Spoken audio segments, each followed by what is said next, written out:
Yes,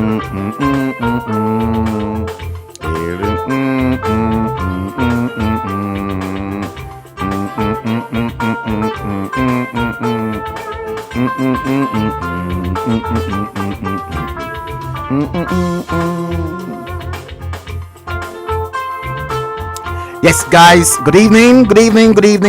You're welcome to the stream.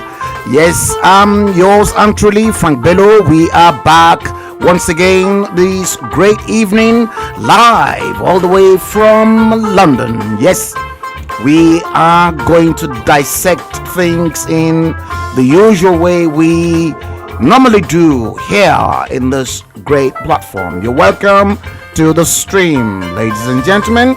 Yes.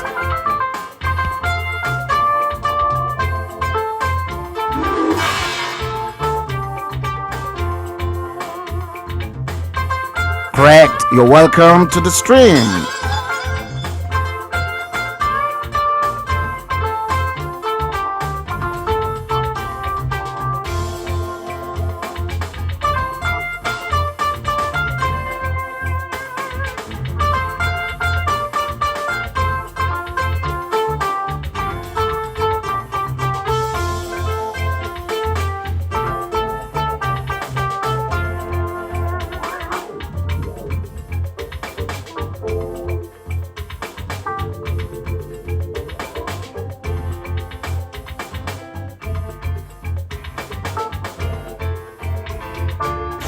Oh yes, thank you, dear. Yes, thank you. That's Jelenke Father for you. Thank you, dear.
Yes, guys, we are going straight into episode 138 of our usual series, The Bleeding Edge, episode 138.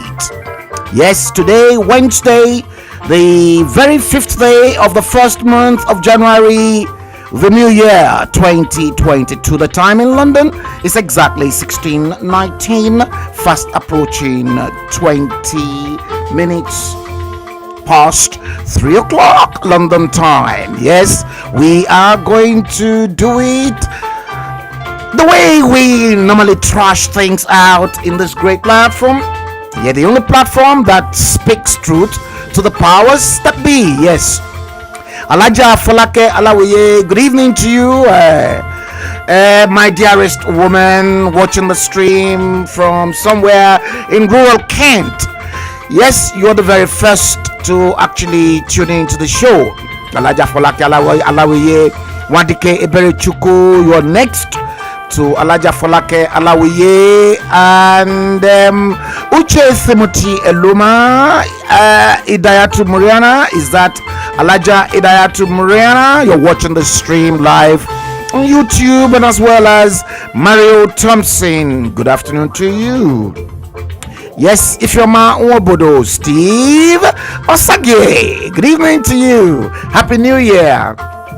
Yes, Labegi Orumbu. Yes, Ibẹ̀ la gbé ń ṣeré wa, tinú wa dùn, tara wa yá. Abe igi orombo orombo. Yes. I'm not going to go into the nitty-gritty of this great nursery theme that the Chinese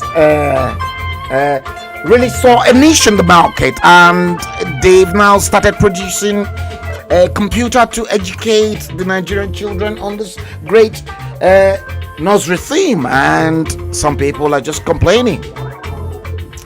Yes, we're going to do it very ruthlessly today. Yes, KSA. Ọmọ Adegbite, KSA, Kunle Adegbite. Yes, you're welcome to the stream. How is your madam? Long time. Kingsley Ehi Diame. You too, you're welcome to the stream. Yes, we treat it differently from this platform, ladies and gentlemen. Yes, that's my main man there, long time friend, KSA, Kunle Omo Adegbite, Kunle Ade Omo Adegbite. Yes. Yes, guys, thank you. Dia, Jelenke father. Yes. Thank you, Dia. Thank you, Dia. Yes. The Ruthless Nation. Yes, the Yoruba Nation national anthem, ladies and gentlemen.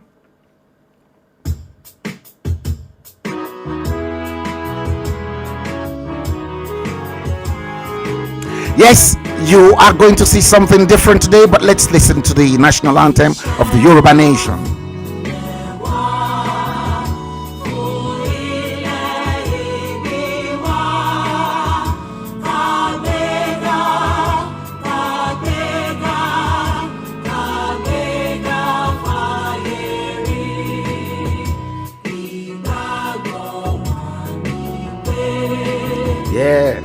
Ìgbàgbọ́ wa ni pé bá ti bí ẹrú la bí ọmọ náà.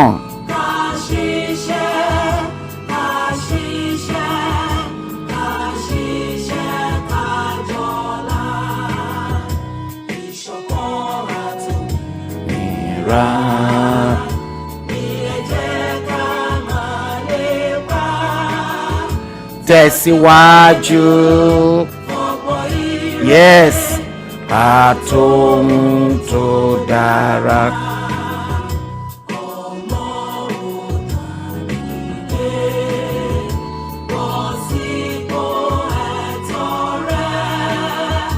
Ìwọ ni ìmọ́lẹ̀ ògo adúláwọ̀.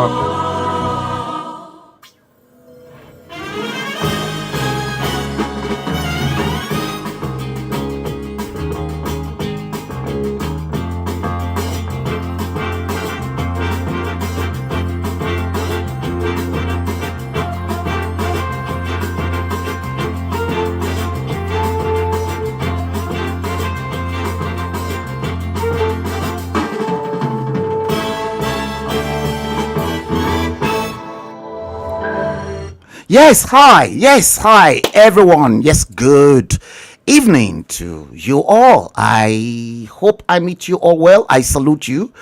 I bring you good tidings. Yes, it is New Year. Yes, 2022. And this is the very first broadcast from this end of the dispatch box, coming live to you guys wherever you're watching the stream from the surface of the planet. I'm yours and truly, Frank Bello. Happy New Year. Today is Wednesday, the very, very 5th day of the first month of the new year, 2022. Welcome to the stream, and we are definitely going into episode 138 of our usual series, The Bleeding Edge. Yes, share the stream if you've not done so, because I am going to open up your eyes again from the beginning of this new year into seeing something differently from the way you normally see things. Now, I've actually assembled everything to make life very comfortable for you and very easy for you. Now, many of you, when I argue my case, presenting my own argument in a very smart, intelligent way, many of you will agree with me that all of these leaders, they plunged a nation that should have been vibrant into something I'm gonna call hopeless nation. All of them combined. I'm sparing none of them. And I beg to be corrected, because I'm going to prove one thing to you from a different angle that you've never seen it before. Now, I came and I showcased this to you last year. This was Lagos between 1945 and 1957. That was Lagos, 1963. And that bridge you are looking at was the old Qatar bridge that the colonial master, the British, built over the Lagos Lagoon. And right at the very top end of it, to the left, you can clearly see Ido terminals. Now, in fact, don't let me come into this one, because this happens to be Rwanda today. This was the UCH, 1959, University College Hospital, Ibadan. This was UAE in 1945, almost the same time. That picture was taken of Lagos, 1945 Lagos. UAE, 1945. Now, let's make matter worse. This was Japan in 1945, when the atomic bomb, the mother of all bombs, was dropped in Japan, 1945.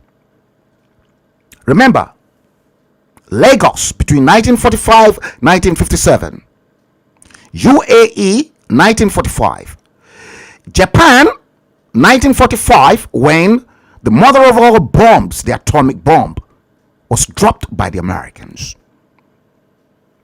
Japan again in 1945, Lagos 1945, paradise, heavenly, as opposed to the UAE, roasting desert in 1945, and Japan that suffered ruthlessly in the hands of the Americans in 1945. That. Now, since that period, when you were like this, when you were like that, and like that, hoping civilization will come on to you, and when you were like this, when the whole world were looking towards a nation that in no time will join the league of the superworld, what went wrong? That you then suddenly became this. In 60 years of independence, you then became a debt trap. And then this. You are looking at the current picture of what is on ground from a country that the British handed over to you this way, and a country in 1959, 1960, and in 1945, and a country that was like that. Then suddenly you plummeted into the hell of the world. And that. And then this one. Unable. The politicians, all them lot, all these guys, they were unable to provide clean, decent, pipe-borne water for these children. All of them. Remember, you went from 1960 to 2020, 60 years after independence, from grace. This was grace, God's grace. I said God's grace. From there, first the journey from here, and that, and suddenly to the hell on the surface of the planet. Death trap. Death. The more you said you are a Nigerian, you've been conferred with your death sentence, obviously due to all these reckless leaders. I ain't gonna stop, and I'm going to prove something to each and every one of you. Brace up yourselves. The current state, current ungodly place they've subjected these kids, and you get something like that in 369, 1960 to 2020. We're now in 2022. Get that? You get this. And because all them lot here, they fail to discharge their duties and their social responsibility towards their own citizens, you ended up producing elementary children, most especially in the north. And that. And because them lot never got their acts together to create a paradise the way it was created in a country that was like that, the UAE, now a paradise. That's why you've ended up in a situation whereby that Sani Abacha took over from an interim national government that was imposed on you lot, obviously due to the recklessness of those leaders. Check out how everything went wrong. The acclaimed owner of the June 12, you can clearly see Abacha, and next to Abacha to his left, which is right of the picture, MKO Abiola, who wasn't really my own cup of tea in 1993 with their Hope 93. And behind Abacha, you can clearly see Bola Tinubu, who never believed in one Nigeria in 1997.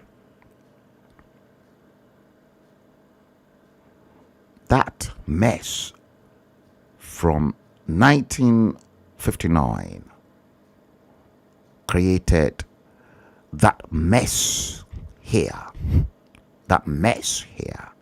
mess here, then followed by this. And then you see them negotiating with themselves, laughing with themselves.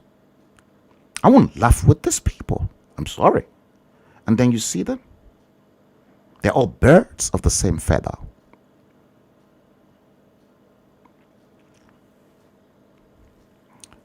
Just 60 years. That's exactly what you've ended up with.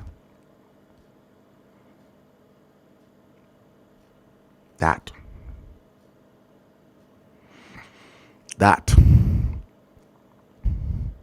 And guess what? I managed to dig again deep into my archives, and I was able to see some of these pictures of when we're going to treat this. I'll show you. I came across that picture. Those were the days when Goodluck Ebele Jonathan was in power, and bombs continued to be detonated left, right, and center, most especially in Abuja and in northern Nigeria. Those bombs produced something like that.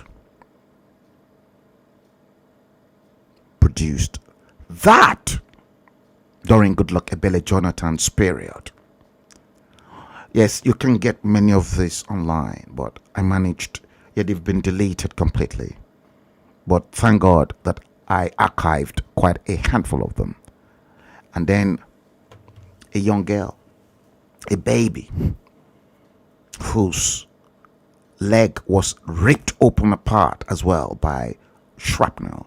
These were the gory pictures that my son, Andrew Bello, saw, aged 15, when he wrote that poem that I read you in the last stream. Have you forgotten all this? We're going to come back onto this. I've got all this in the archive. This was during Goodluck Ebele Jonathan's period. I've not forgotten. We're coming. Goodluck Ebele Jonathan's period. I'm reminding you, Lord. Goodluck Ebele Jonathan's period, when he was president. You can see clearly that woman's child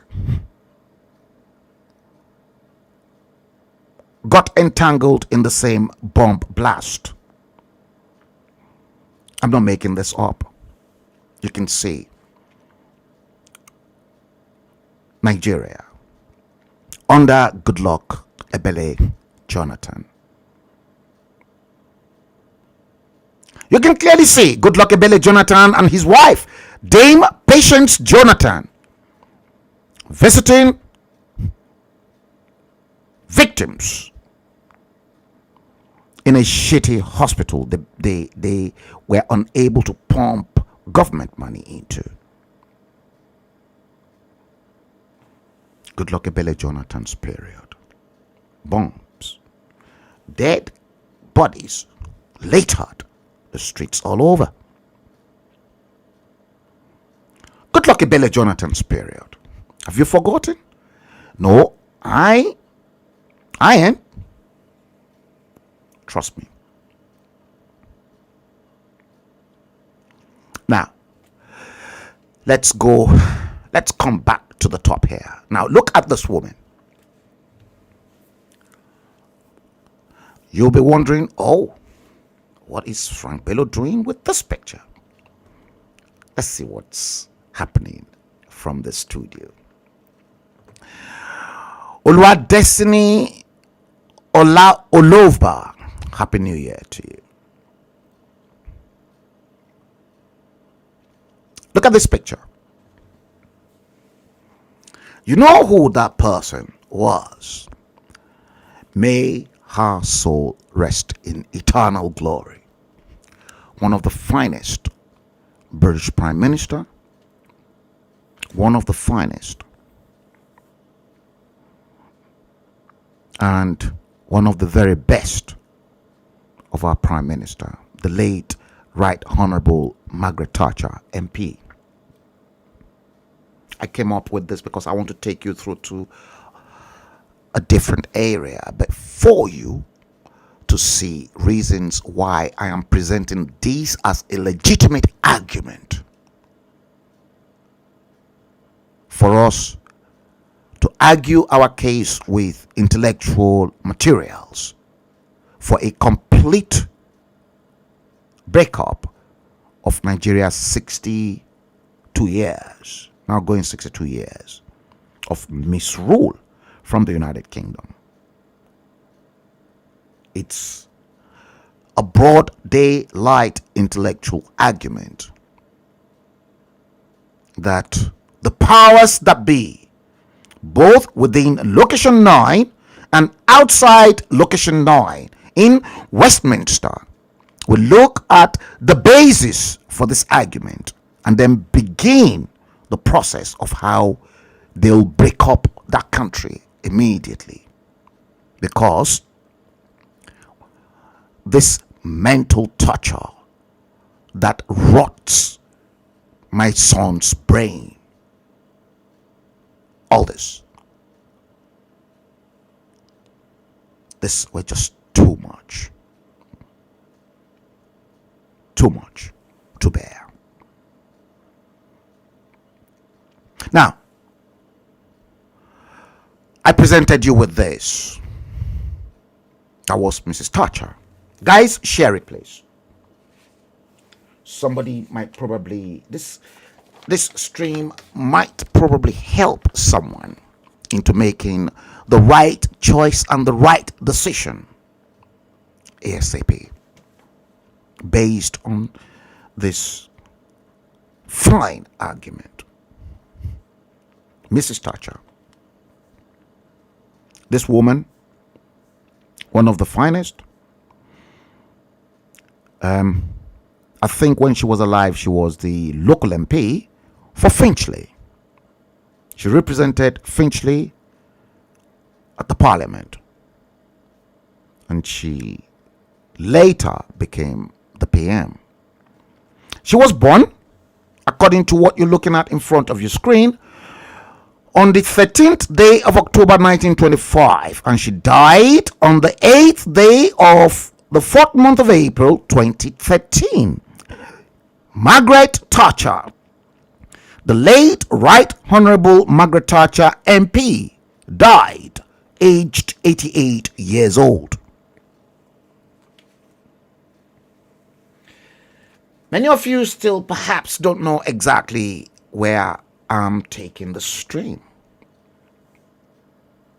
You get to understand where I am taking the stream.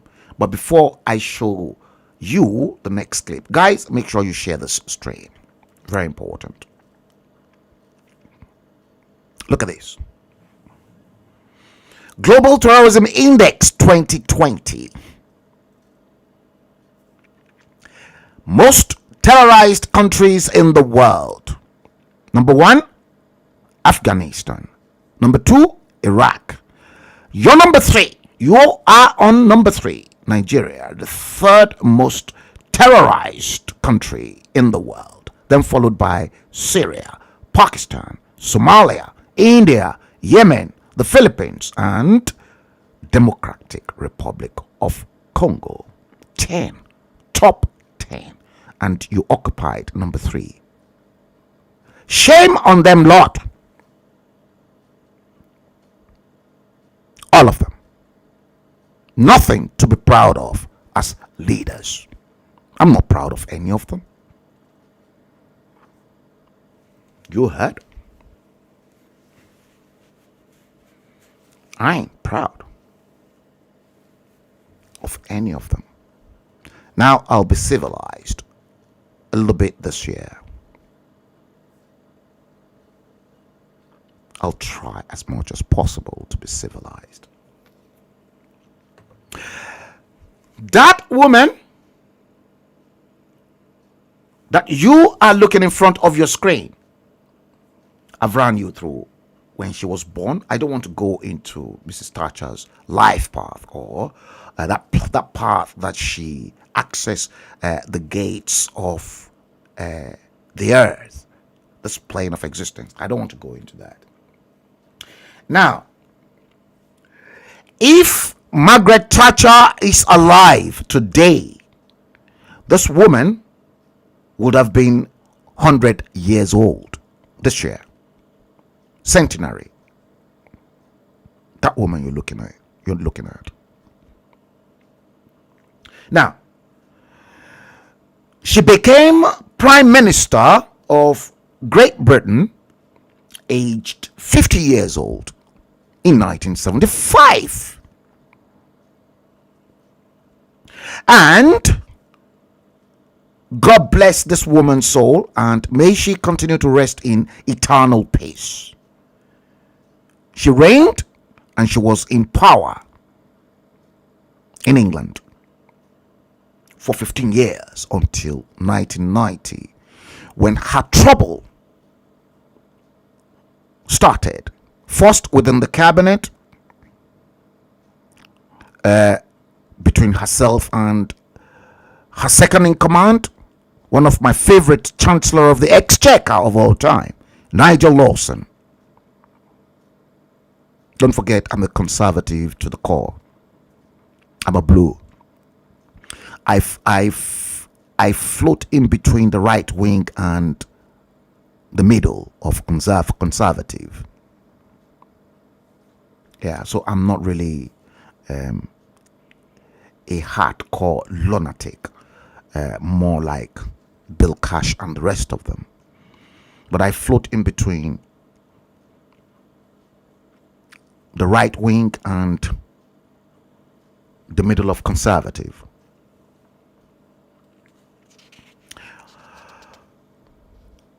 Mrs. the late Right Honorable Margaret Thatcher, MP. Now, there's something I want to bring in here for you guys. Now, look at this man. That's the second picture I want you to look into. And by the time we finish, I dig a little bit deeper and deeper. Then you'll come to realize why I tagged all of them, Lord, ludicrous leaders. Ludicrous. Now, look at that man. You know him very well. I'm not sympathetic to any of them, for your information. Not sympathetic to any of those leaders. OBJ, former President Olusegun Obasanjo, was born, according to records, born on the 5th of March 1937. Today, 2022. In about 2 months' time, Olusegun Obasanjo will be aged 85 years old. We've dealt with his path. Now, this man was in power for the first time between the years 1976 and 1979. He was in power for 3 years. Now, let's go back to this because I've made everything simple. After Murtala Mohammed, he came to power. Let's be precise with the date. He came to power 13/02/1976 and he left power 30/09/1979 when he handed over power to a dodgy Fulani Shehu Shagari through, guess what, another fraudulent 12th to 3rd of 19th state.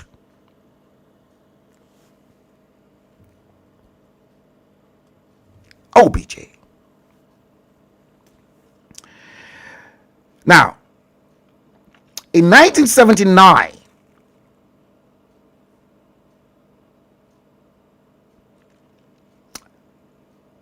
he was aged.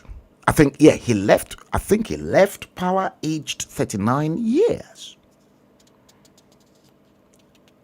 Now, if we calculate the difference in age bracket between this woman, the late Right Honorable Margaret Thatcher, that was born in 1925, and OBJ, that was born in 1937, we're looking at a bracket of 12 years apart. Not that long. Yes, there's 12 years. If it is getting to maybe 20 years, that is when we can say, oh, the gap is too wide. But technically, if we look at Margaret Thatcher's age, if Margaret Thatcher had wanted to date Obasanjo with that 12 years gap. She can. We're not going to go into that. 12 years age gap. Now, this man, having ruled from 1976 to 1979, aged 85 years, 2022, still controlling Nigerians 43 years on.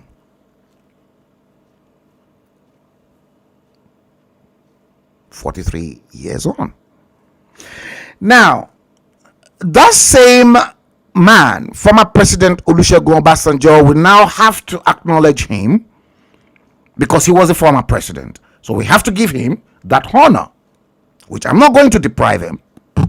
Former President Obasanjo, after this mess that was created here, to create each and every one of them, the power brokers, the stakeholders of that fraudulent nation called Nigeria, they were all party to the June 12. Every one of them.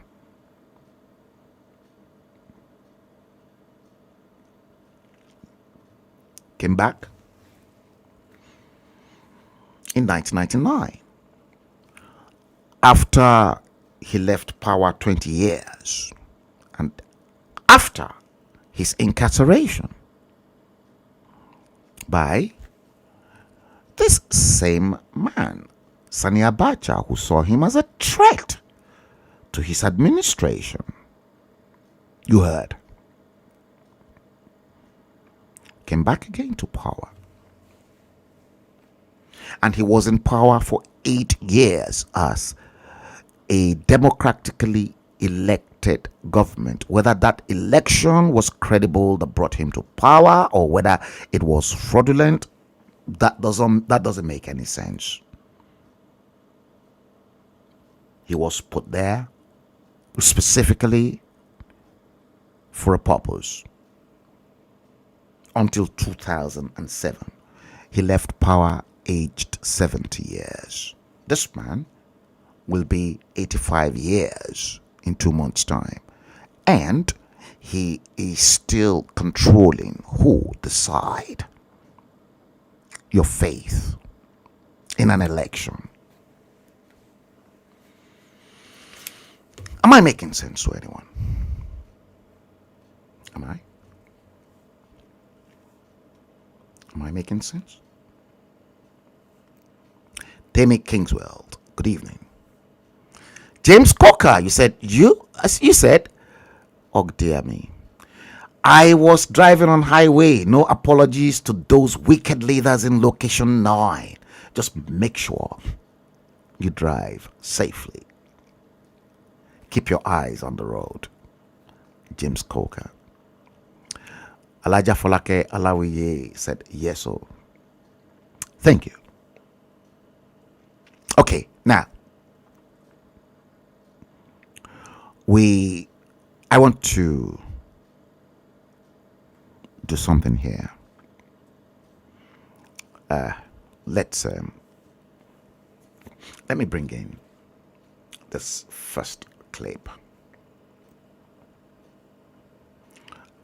Live material shows, live stream, video. Right.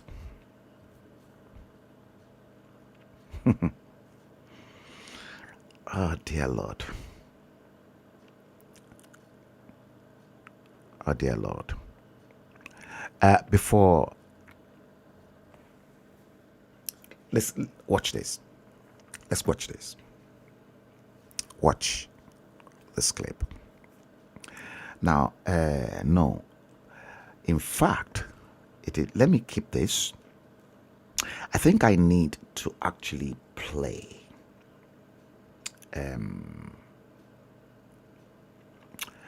this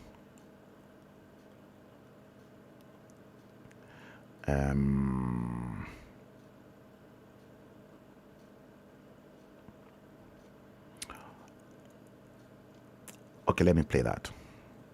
In fact, let me do this. All right, let me do that one, and let me see that. Let me see this.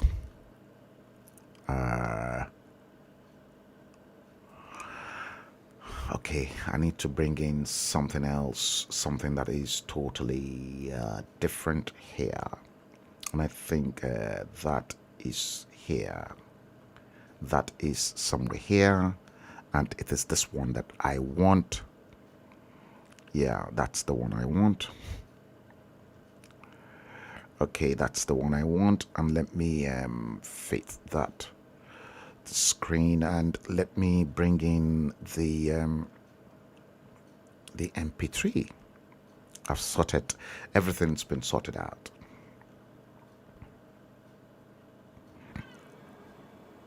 And the guest of honor tonight, Watch this. is no other than, as I said, a colleague of mine. A colleague of his. Listen. And they're all shouting, clapping as well. A former president of Nigeria. They're all shouting.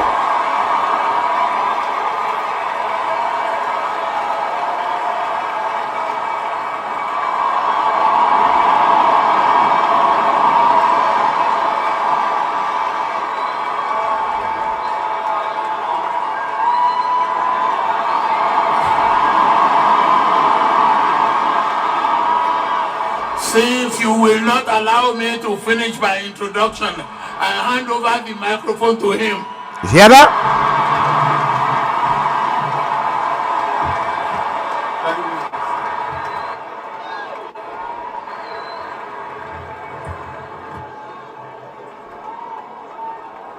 You hear that? Guys, please share the stream. This is how stupid the black race are. Please be seated. Please be seated. Sorry. You hear them? Morons. Still shouting. Morons. You heard? Morons. Morons. That person calling me, I cannot pick the call because I'm on a live stream.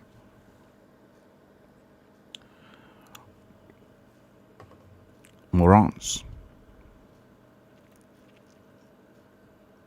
What the hell is happening?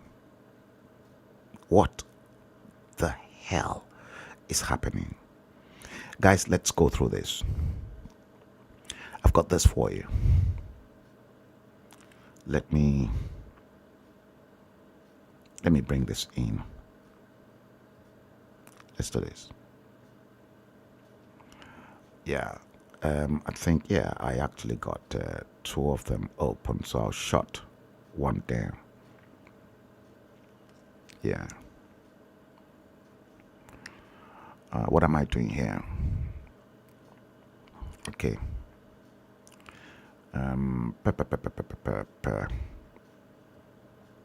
Just hold it. I want to do it as a slideshow. Yeah.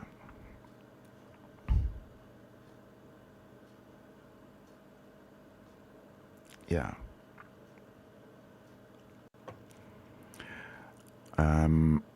Where is it? Okay, right. It is there. Okay. Why are you doing this to me today? Wait, guys. What have I done? Okay, let me just start all over again. Okay, let me stop that one.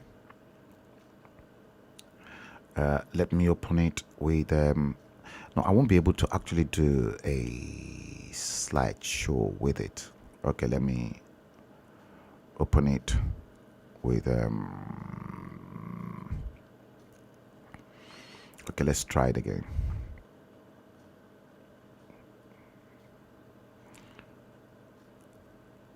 Okay.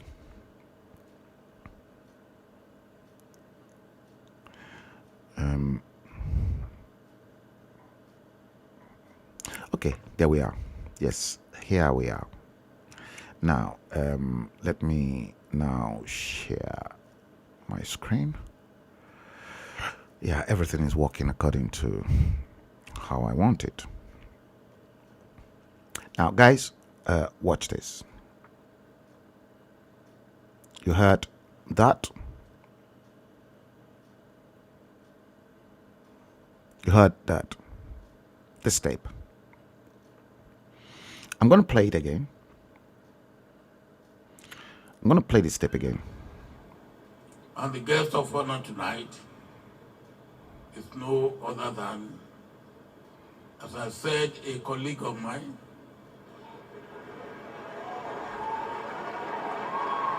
A colleague of his.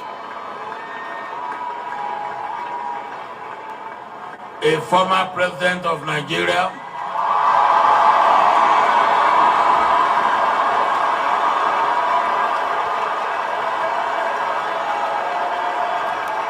Make no mistakes, a former president of Nigeria, but during the time he was ruling, guess what?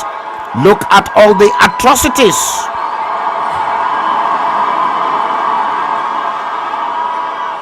All If you the will not atrocities. allow me to finish my introduction, Look at. I hand over the microphone to him.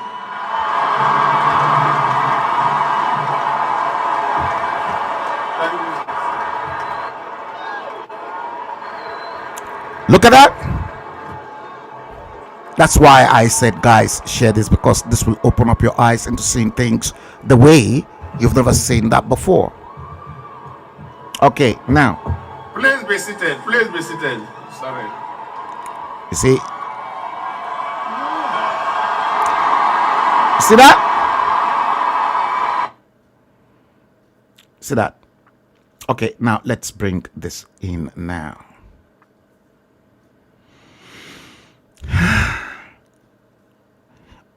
My heart bleeds profusely. I'm not lying to you. My heart bleeds. They never saw this. The same man, the same Goodluck Ebele Jonathan that killed and maimed. He killed, maimed.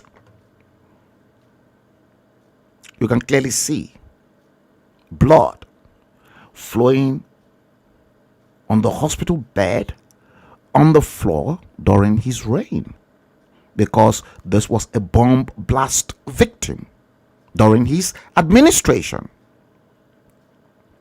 A baby, the poor girl, caught in the middle of the firing line, bombs during his administration. They've erased all these gory images that rots my son's brain. All this, look at all this and that.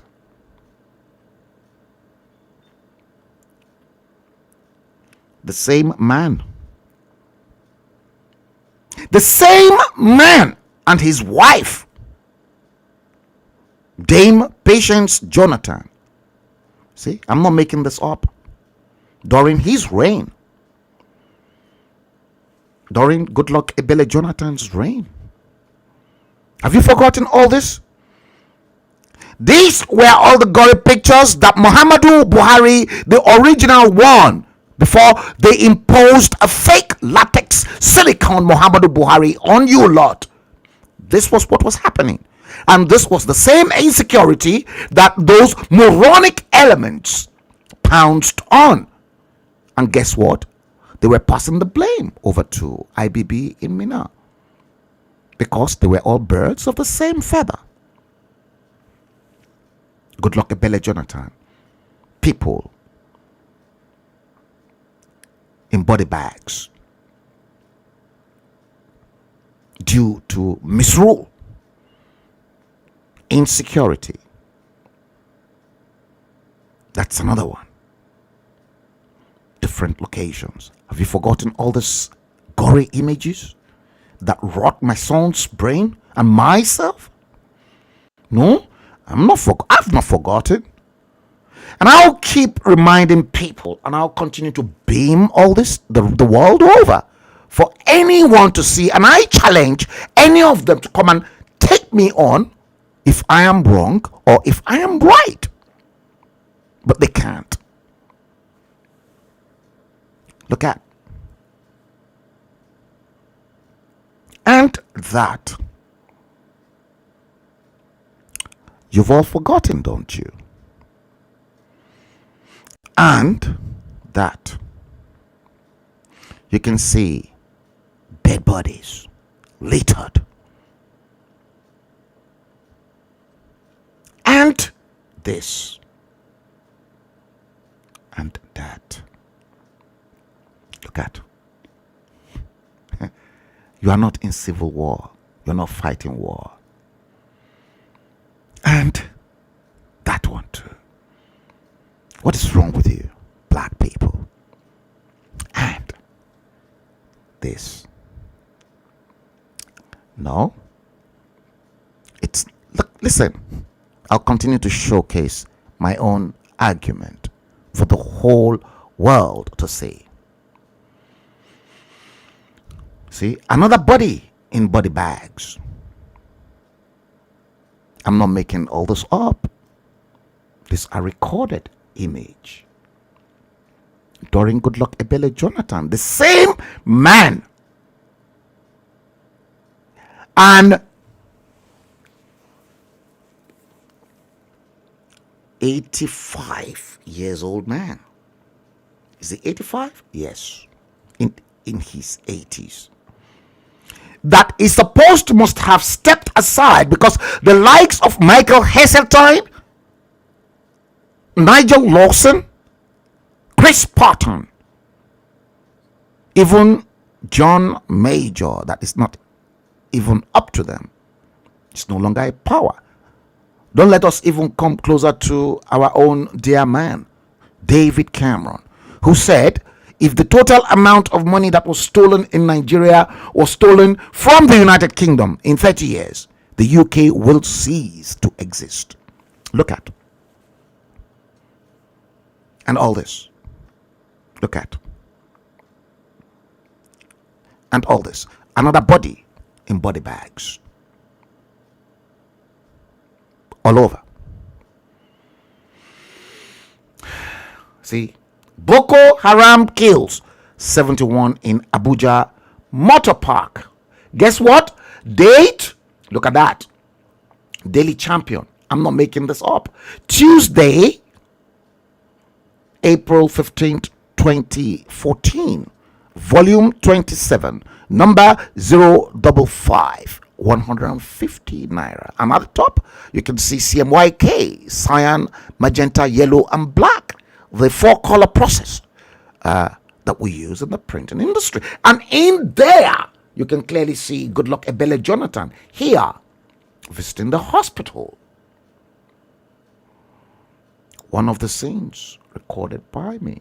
I showed you the picture. And here, Bola Tinubu, look at the date on this one. Look, the nation,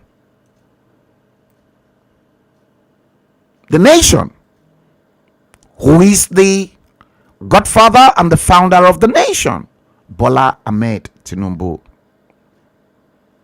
In the Nation, Volume 8, number 2584, Thursday, August 22nd, 2013. Look at.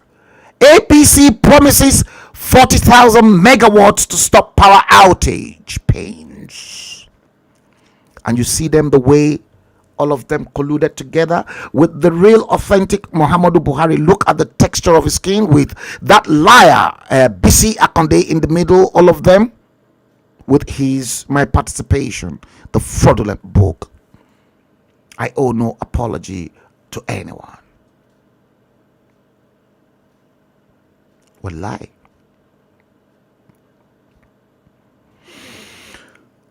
I owe no apology to anyone.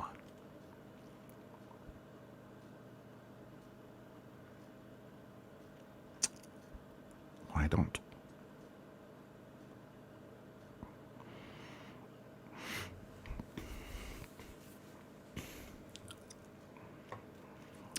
Now you can begin to see why my heart bleeds. Wilfred, Chukudi, Emmanuel, Happy New Year to you. Steve Osage, the misery will be unraveled this year. Narada Franklin, Happy New Year to you. Stay cool and God bless. Christian Okbara, greetings. Yemi Fuluke, good evening. Guys, share it. Okay, let's do it this way once again. I've got this as well for you. Let's listen to something else. And then we're going to go a bit deeper. Now, I tagged this. I want you to please listen to this very, very well. I tagged it. Ugandans don't sleep. So if Ugandans don't sleep, black people don't sleep. So maybe you can begin to take a proper look into a case revolving around that nation, that fraudulent nation called Nigeria. Location 9, as I proved that out to you. Fraud. Now, Ugandan don't sleep. Perhaps all black nations of the world can't sleep because all black nations are ravaged by the same menace, the same problem. Doesn't matter whether it is South Africa, black South Africa, whether it is Zimbabwe, whether it is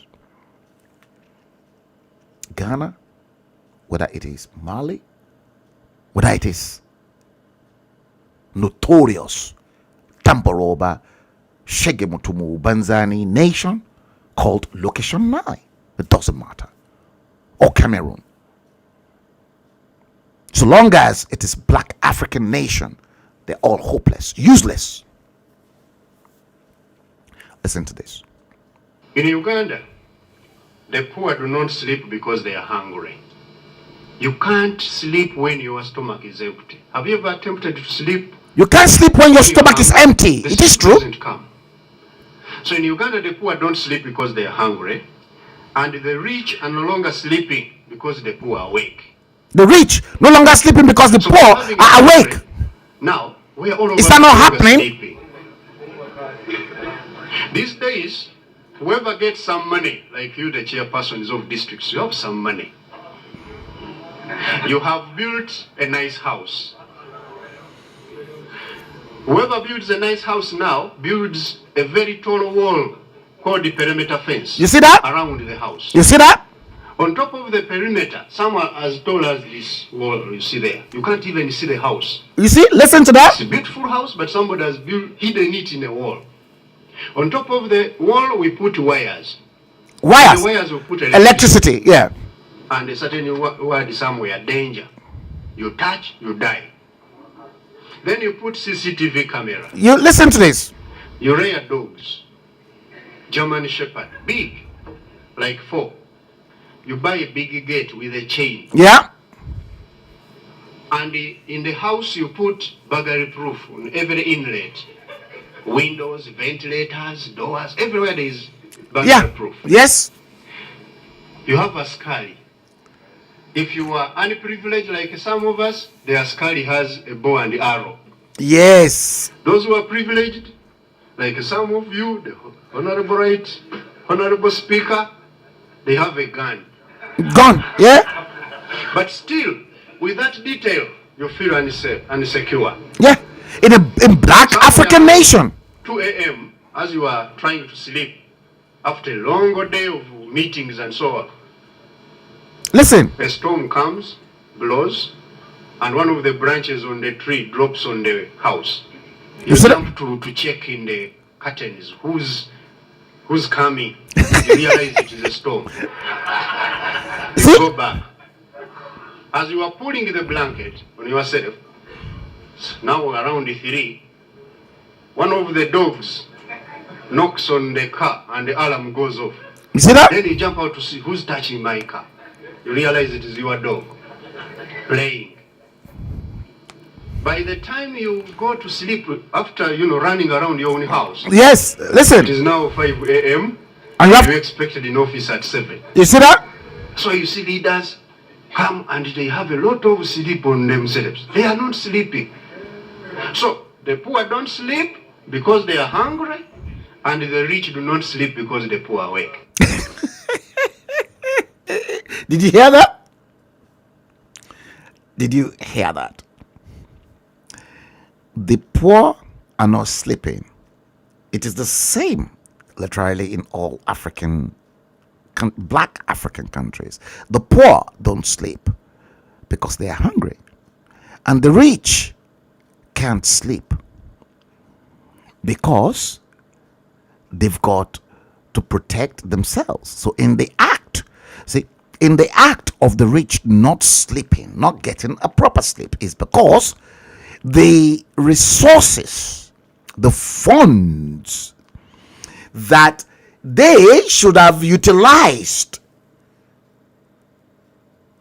to build human capacity for those poor people, they've confiscated everything into their individual pockets. It's ended up into their individual bank accounts. You see, the same street that I live on, nobody give a toss those that drives the latest Bentley, Rolls Royce, or some of those flashy cars. Nobody gives, because look, you see the rich, the multi-millionaires, they live side by side with the common man, and they live with absolute peace. Absolute peace. Not that there are no few burglaries and the rest of it. Yes, we've got burglaries too, but those are extreme cases, and the moment they are caught, they know the repercussion, because off straight to jail. But at least the rich sleeps with their eyes closed, and guess what? Unless you go into the nitty-gritty of the rural English countryside, that's when you see some of the biggest homes. And even those homes, they are not as barbed wire or fenced the way those rogue fenced their homes. You see, the fence will be to a level whereby you can see the beauty of the structure that is inside that ground. Oh yes, some of them you have to drive a few, maybe another kilometer before you even get to the main building. Huge. But they sleep with their eyes closed. Oh yes. Black African nation. Black African nation. Useless black people. Now, to buttress this argument further before we go a little bit deeper, I tagged this next clip, the plight of African travelers in the New World. Somebody came up with this, and I said, yes, this is fantastic. Listen to this. As an African, I believe an injustice occurs on two fronts towards Africans. The first, when the world imposes strict travel restrictions on us. The second, and perhaps more disturbing, when Africans impose similarly strict travel restrictions on other Africans. This injustice, the latter more so than the former, Yeah. challenges the idea of freedom or lack thereof. Unfortunately, Africans still face restrictions in traveling their own continent. A Somali citizen cannot travel to a single African country without a visa.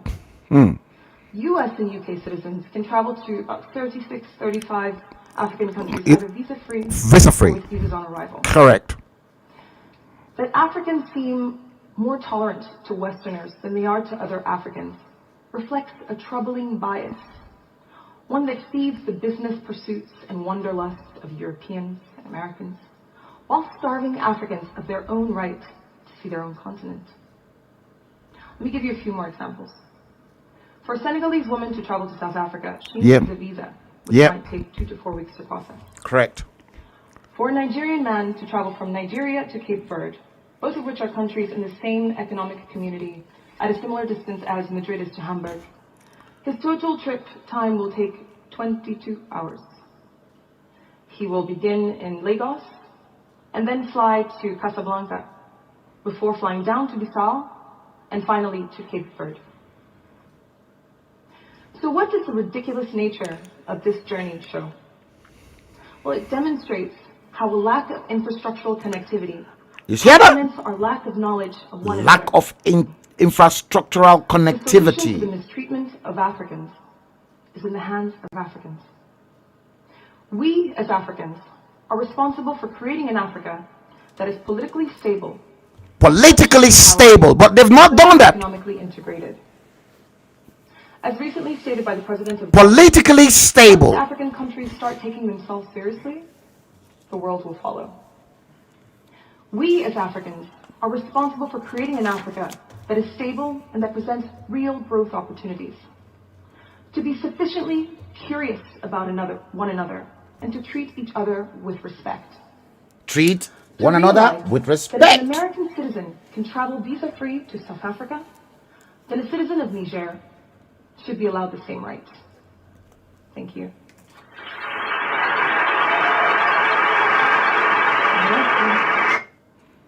Guys, politically stable.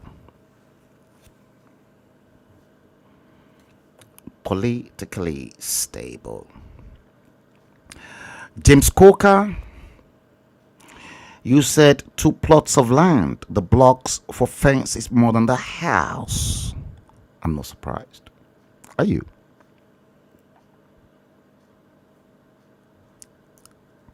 See,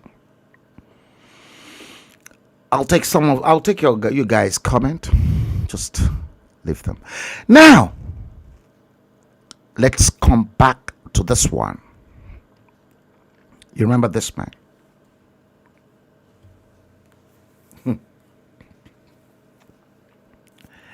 That man in 2015, Bola Ahmed Tinubu, during their campaign in 2014, said to Nigerians, the only way to have steady light and fuel is to remove Goodluck Jonathan. And I promise you, in 6 months, Nigeria will be swimming in crude oil and fuel. Buhari will pay you 5,000 naira monthly for being jobless. Our youths will be gainfully employed with our 3 million jobs a year. Underscore something. I'm not going to take the very first point, which is Nigeria will be swimming in crude oil and fuel. The point I want to take and I want to emphasize and pay close attention to that is Buhari will pay you 5,000 naira monthly for being jobless. So at that stage, you see, I was hoping that many of your mainstream television stations will outline and will question both Bola Ahmed Tinubu, the author of the statement, and obviously Muhammadu Buhari, the presidential candidate of the APC in 2015 general elections, on how they hope to raise money to fund that unemployment unemployment benefit, or should I say dole, that will be given out on a monthly basis to Nigerians that were jobless. That's number one. Number two, now well, youths, just forgive me, that was a typo error whilst I was rushing with, you can clearly see. Our youths will be gainfully employed with our 3 million jobs a year. 3 million jobs a year. Good Lord. Okay. I did some sums based on the 5,000 naira monthly unemployment benefits that they want to pay to those jobless Nigerians, and the 3 million jobs that they hope to create from 2015 a year up till today. And I'm going to do this because I've done the sums very easy for you guys, and I'm going to start this way. Okay, and I am going to share my screen again so that you guys can see what I am looking at too, based on that stuff. Okay, now that I'm going to keep for some time, and that I'm going to show you. Okay, let's bring this in. Okay, let's bring that in. Yes. Okay, let me do it this way. Okay. Okay, this way. Okay, I know what is happening. Let me get rid of that. Okay, now look at that. And I'll do this. Now, look at that. I've done the sums for you. No, this is not the very first one that I want. Let me go back into that stuff again. Let me see which one that I really want. Okay, this where the, okay, yeah, I think I'm close to that. Okay, now guys, this is the one. This is the very, very first one. Let's come back here. Now, if you look very carefully, let me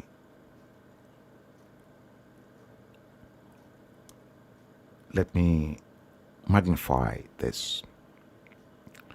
Yes, let me magnify it so that you guys can see it properly. Okay, yeah, let's magnify that so that you can see that clearly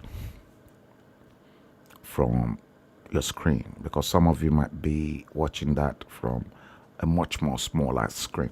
Now, they said they'll pay unemployed Nigerian youths 5,000 naira. Okay, 5,000 naira. Now, 5,000 naira every month. Okay, let's say, no, this is not the one. Hang on. This is not the one. I'm still coming back to this one as well. It's not the one that I want. Let me see. No, it's not. Okay. Okay, let's do it this way. Okay, let's do it this way.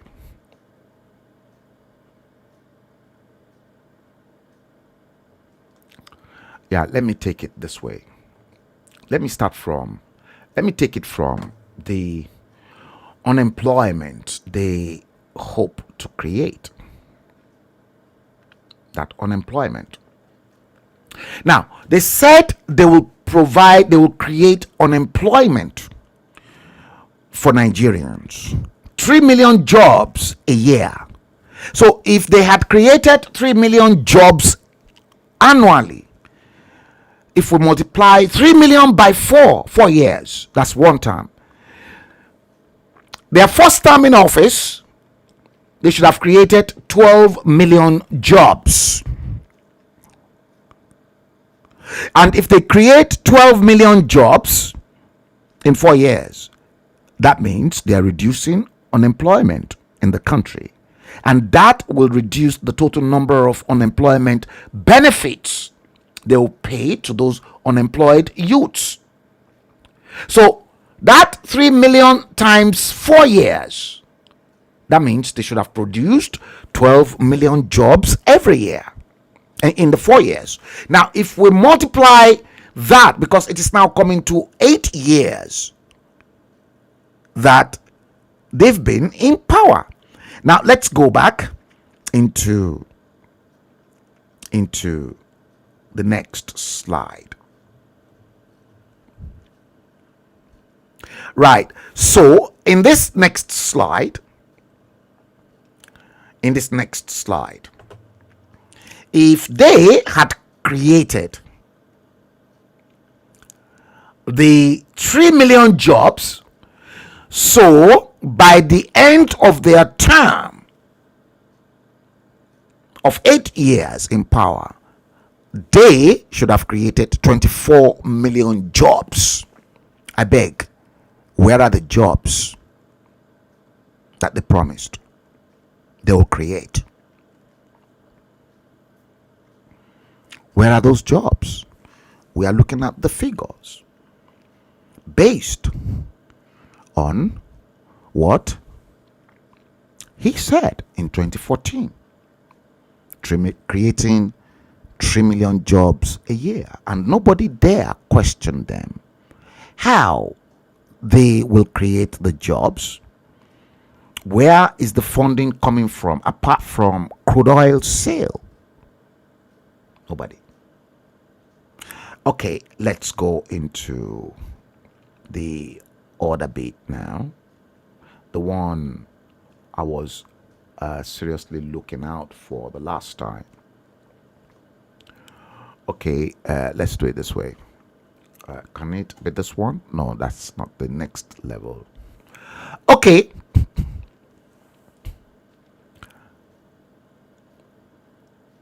Did I? Yes. Hang on. Okay, yes. This is it, guys. Okay, yes. This is getting interesting, guys. Now look at this.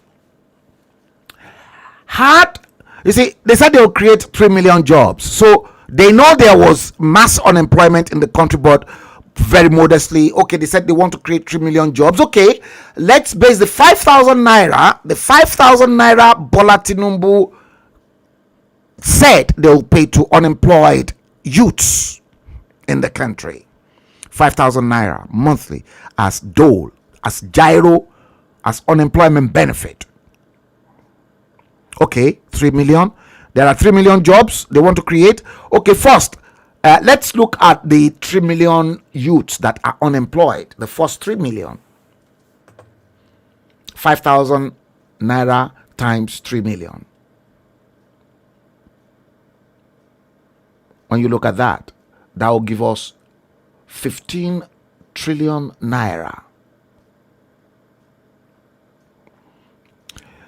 That means the government will be paying out 15 trillion naira as gyro to unemployed youths every year. Did you see that? 15 trillion. That's how much. Now, that 15 trillion, let's multiply that in 4 years. Let's do this. And I'll do this. Right. Now, this is it. That 15 trillion, So in one full term of 4 years of them ruling, that means in 4 years, if 3 million jobs never surfaced, that means they ought to must have paid to those unemployed youths 60 trillion naira as gyro money to feed themselves based on the 5,000 naira they promised them based on this statement here. Not many people were questioning that. Not many people were looking at the sums or the figures or what is really involved. Yeah, and let me see. It seems I did the analysis on the next one. Let me see. Yes, in 4 years. In 4 years. Remember? That 4 years, and then if we multiply that for the full term that they will be in office, 8 years. Look at that. This is what this comes to. They've not fulfilled their promises, and as such, right now, the reckless Fulani latex government in Asorok should have been paying 240 trillion naira as dole money, unemployment benefit. Trust me. People were not looking at the sums. They ain't looking at those sums. And now, the same man that brought horror, that,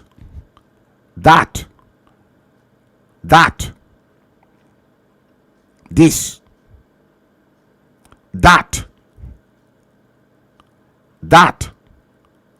this, and all this nonsense. They're now rooting for the same hopeless tart to now come back to power.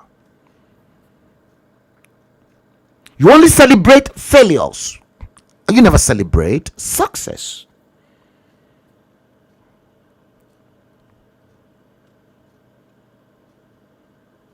Failure. Never celebrate success.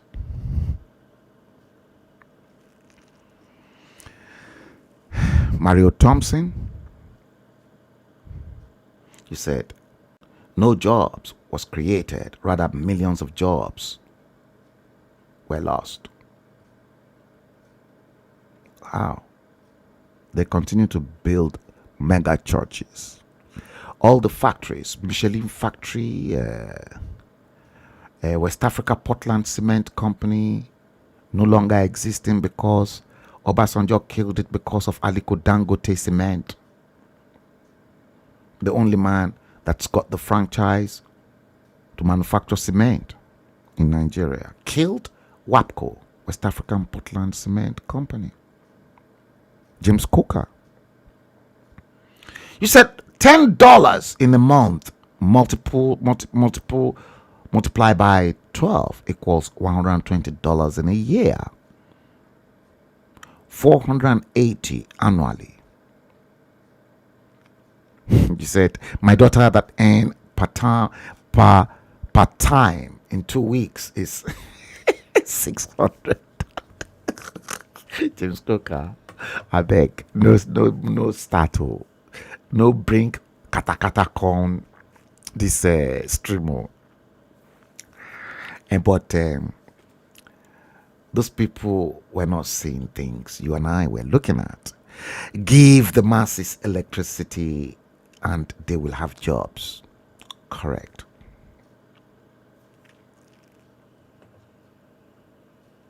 Let's let me leave this. Okay, let me remove that from the studio. Listen to this.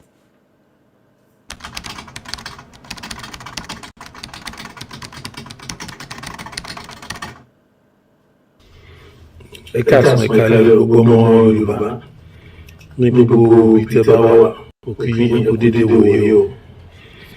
Yorùbá nation will stand. Wọ́n fẹ́ bọ̀kọ̀. Kọ́ tí mo kọ́ fẹ́ ká mọ̀ ní pé àsopọ̀ ọlọ́run abẹ̀rẹ̀ ṣe ẹ̀dẹ̀ tí ń rí iṣẹ́ ọlọ́run díẹ̀ bóyá ń lọ wẹ́rẹ́wẹ́rẹ́ nílẹ̀ Yorùbá báyìí. Look at the message that guys got for Obasanjo. Tó wọ́n lànà gbàgà bí ayọ́nu ilé ìlú yẹn ìwọ Ọbásanjọ́ omi Yorùbá ló mú ọmú Yorùbá ló fà. But màá fẹ́ kí ẹ follow analyst mo fẹ́ ṣe. Ìta bá sọ pé Ọlọ́run máa fi ọ̀dàlẹ̀ àwọn tó dalẹ̀ Yorùbá látọjọ́ tó ti pẹ́ hàn. Màá ṣe analyst àti bá lóye kẹ́ máa tẹ̀lé bọ̀. Ẹ mọ ibi tí àwọn bàbá yìí especially Ọbásanjọ́ òun ló ti dalẹ̀ Yorùbá lọ́jọ́ tó ti pẹ́. Màá sọ oríṣiríṣi màá fún yín ní oríṣiríṣi àwọn instances ibi tó ti ṣe bóyá ṣe. Ṣé Ọbásanjọ́ tẹ̀ ń wò yẹn nature ẹ̀ bọ́lọ̀ ṣe dá Ọlọ́run dá bẹ́ẹ̀ bọ̀ nature tó ń bí tó ń gbà ní. Ṣé Ọbásanjọ́ tẹ̀ ń wò yẹn onílára láti kékeré nígbà tó ti bí. This is not me, somebody else just released this, and I thought, okay, let's see. Maybe he can listen to this and hear what other people are saying behind his back.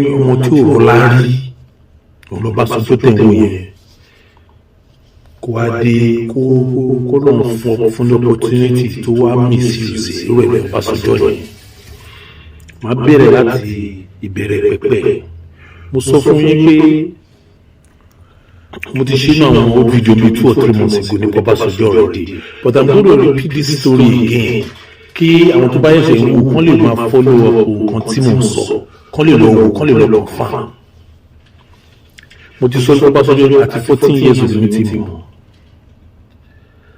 Màá máa kàn gé kéékèèké nípa ẹ̀ ni mo ti mọ̀ ní Ọ̀tà. Bàbá tèmi àwa lọ gba owó supply lọ́wọ́ ẹ̀ ní ìrètà lórí hòtẹ́ẹ̀lì. Òun ló ní ìrètà lórí hòtẹ́ẹ̀lì kan lọ wádìí dáadáa. Ọbásanjọ́ òun fi tó bá I knew that. Tó máa ń forúkọ ẹlòmíì sí ni. Bóyá máa ṣe style ẹ̀. Màmá fún yẹn mọ́ pé style ẹ̀ nìyẹn, style ẹ̀ náà ló ń lòdì sí. Màmá já ẹ̀ sí. Nípa ọ̀rọ̀ ìrètà lórí hòtẹ́ẹ̀lì. Kéèsì wà lórí ibẹ̀ yẹn. But bẹ́ẹ̀ fún gbà tó wà ní ẹ̀dọ̀ tó ti fa àwọn judges mi ẹ̀ fáwọn ti side east yẹn south ló máa ń lójú. Ó ti yọrọ wọn bọ̀ bẹ́ẹ̀.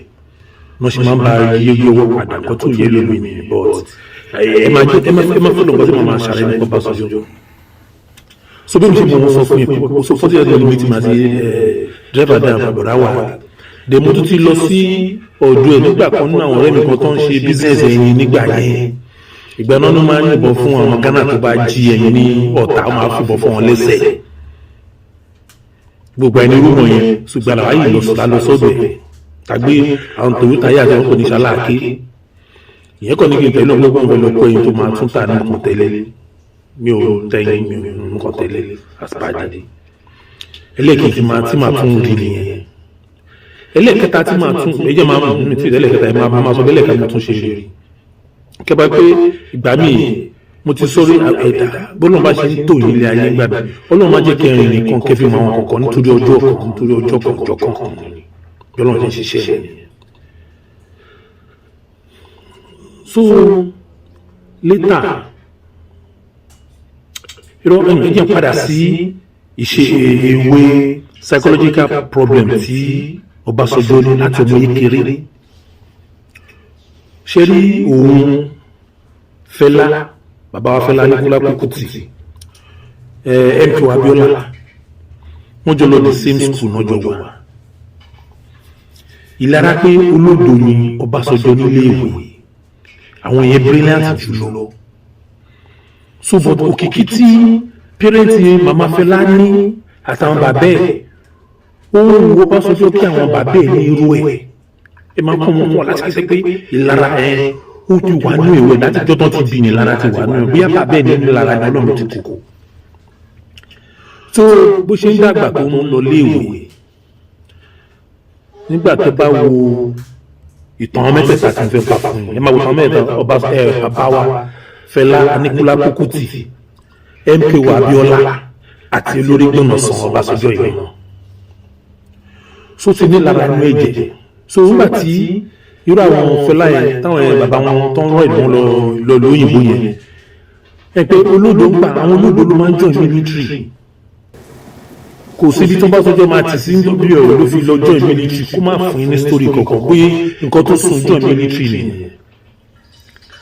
Then nígbà tó wá wà military ó wá ní pé advantage ni fún tó bá wà military òun á lè máa control òun á ní power ju àwọn Aníkúlápó family lọ nǹkan kan òun nínú ẹ pé authority problem wà power intoxication gbà láàmú gan so ẹ kò jẹ lágbára òun nípa òun náà lè pè pàṣẹ so kí ni ẹ ló ń ó wà nínú ẹ̀jẹ̀ kí ni ẹ ń dàbí nǹkan tó yẹ pé psychological problem tó ní láti kékeré nìyẹn Ọbásanjọ́ tẹ̀ wọ̀ psychological problem láti kékeré so sex problem yẹn ló yìí bá rìn ló yìí fẹ́ bá ẹ máa ní sí mo sọ fún yín dáadáa psychological problem yẹn ló yìí bá fọlọ òun ló ń ṣe láì ló yìí ń jẹ́ oṣù yamayama ló yìí pé máa bá kú nìyẹn náà Ọlọ́run yóò yí padà náà máa sọ bọ̀ so ṣe nígbà tí tó wọ́n lámì yẹn tó ti lọ sí India kó lọ ṣe sáfìbẹ̀ tó náà ti gbọ́ tó ti lọ kọ́ English pẹ́pẹ́pẹ́ ní India tó náà ti ń ṣòfò ẹ̀ òun náà lè yẹ pípa ẹni apẹ̀sọ̀ ẹni tó bá ti kàwé náà ló ń jọ àmì tẹ́lẹ̀ náà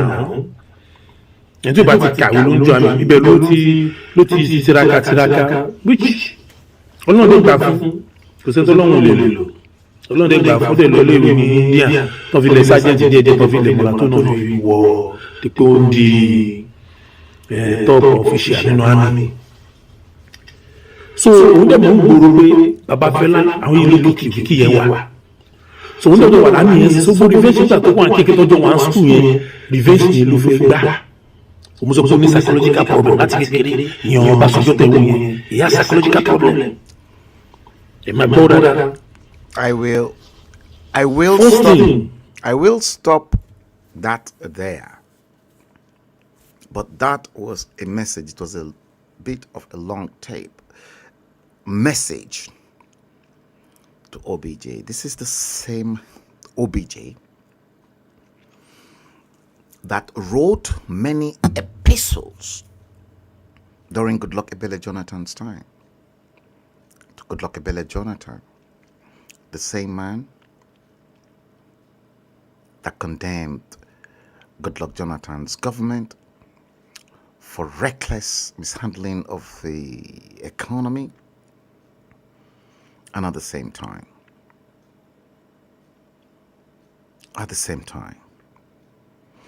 insecurity that the nation is still having to pay for. I wonder,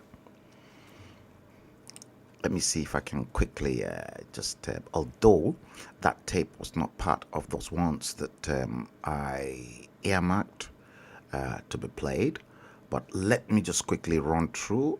I'll quickly get that.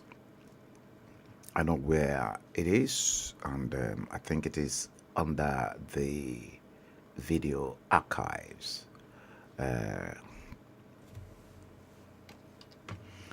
If I may, yes, I know it is somewhere here actually, and I got it.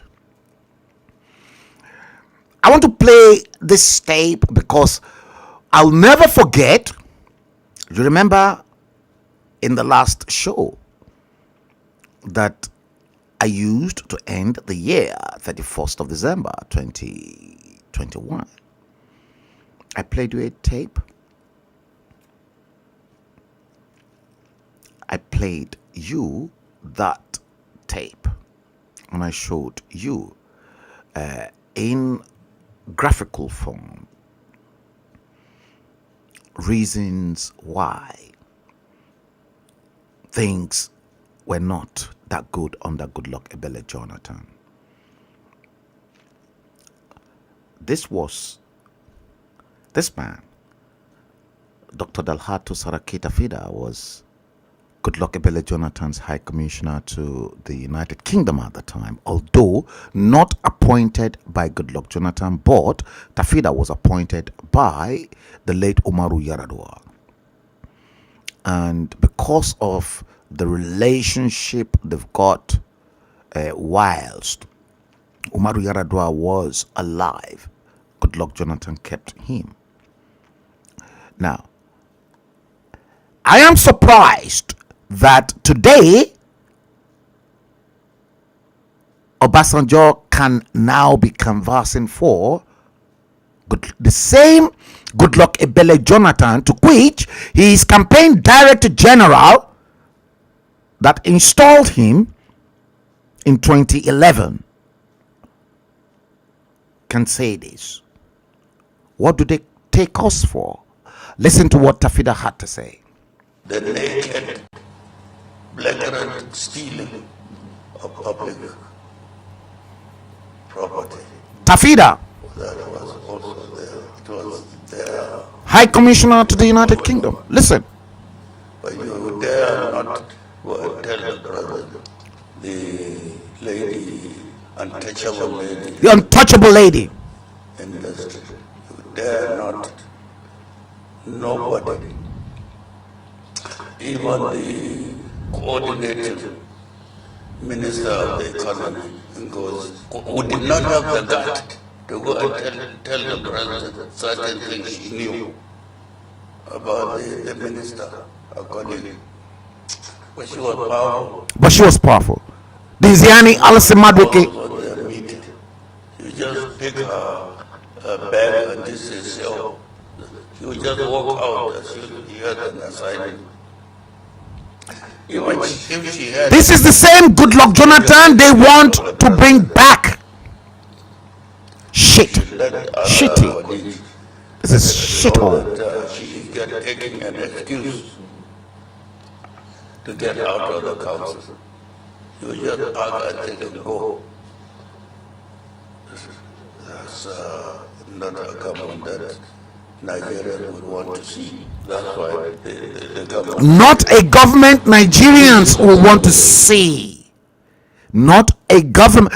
Goodluck Jonathan's government, as depicted by his High Commissioner to the United Kingdom at the time, making a confession after the fall of the government that Jonathan's government is not a government Nigerians would want to see.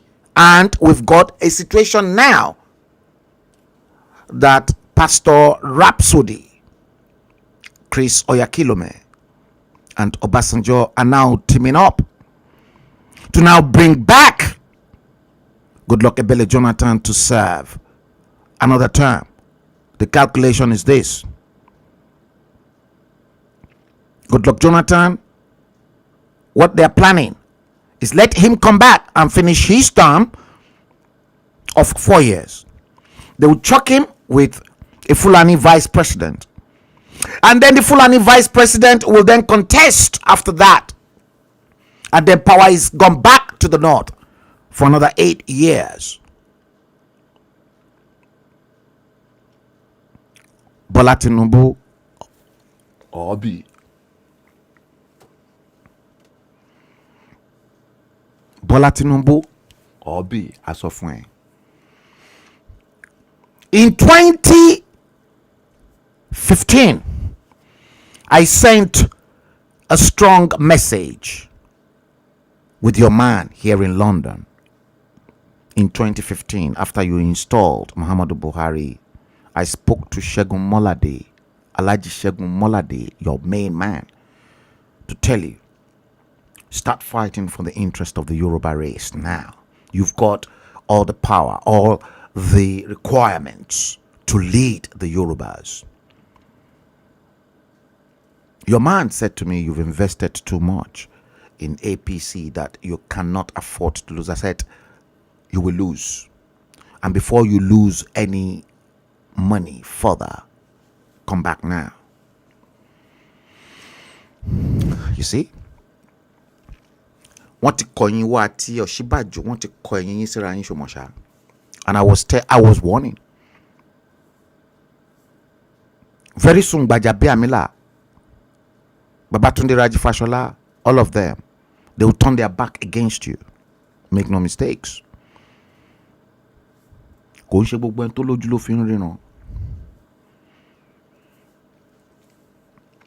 God blessed some people with the gift of the inner eye to be able to see far into what normal human beings are unable to see.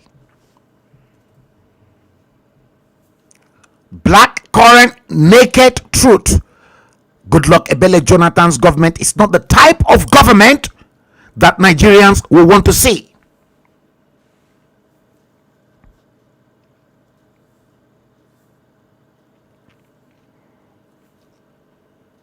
Maybe Obasanjo is not aware of some of these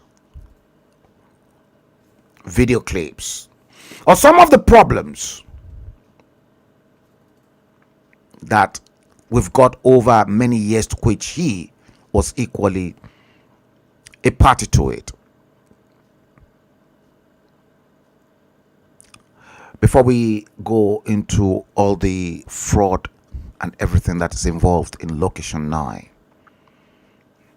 let's listen to what one of my favorite pastors, international one, respected one, who lost his life in a plane crash, Dr. Miles Monroe of greatest memory. Let's listen to what this great man of God had to say. Listen.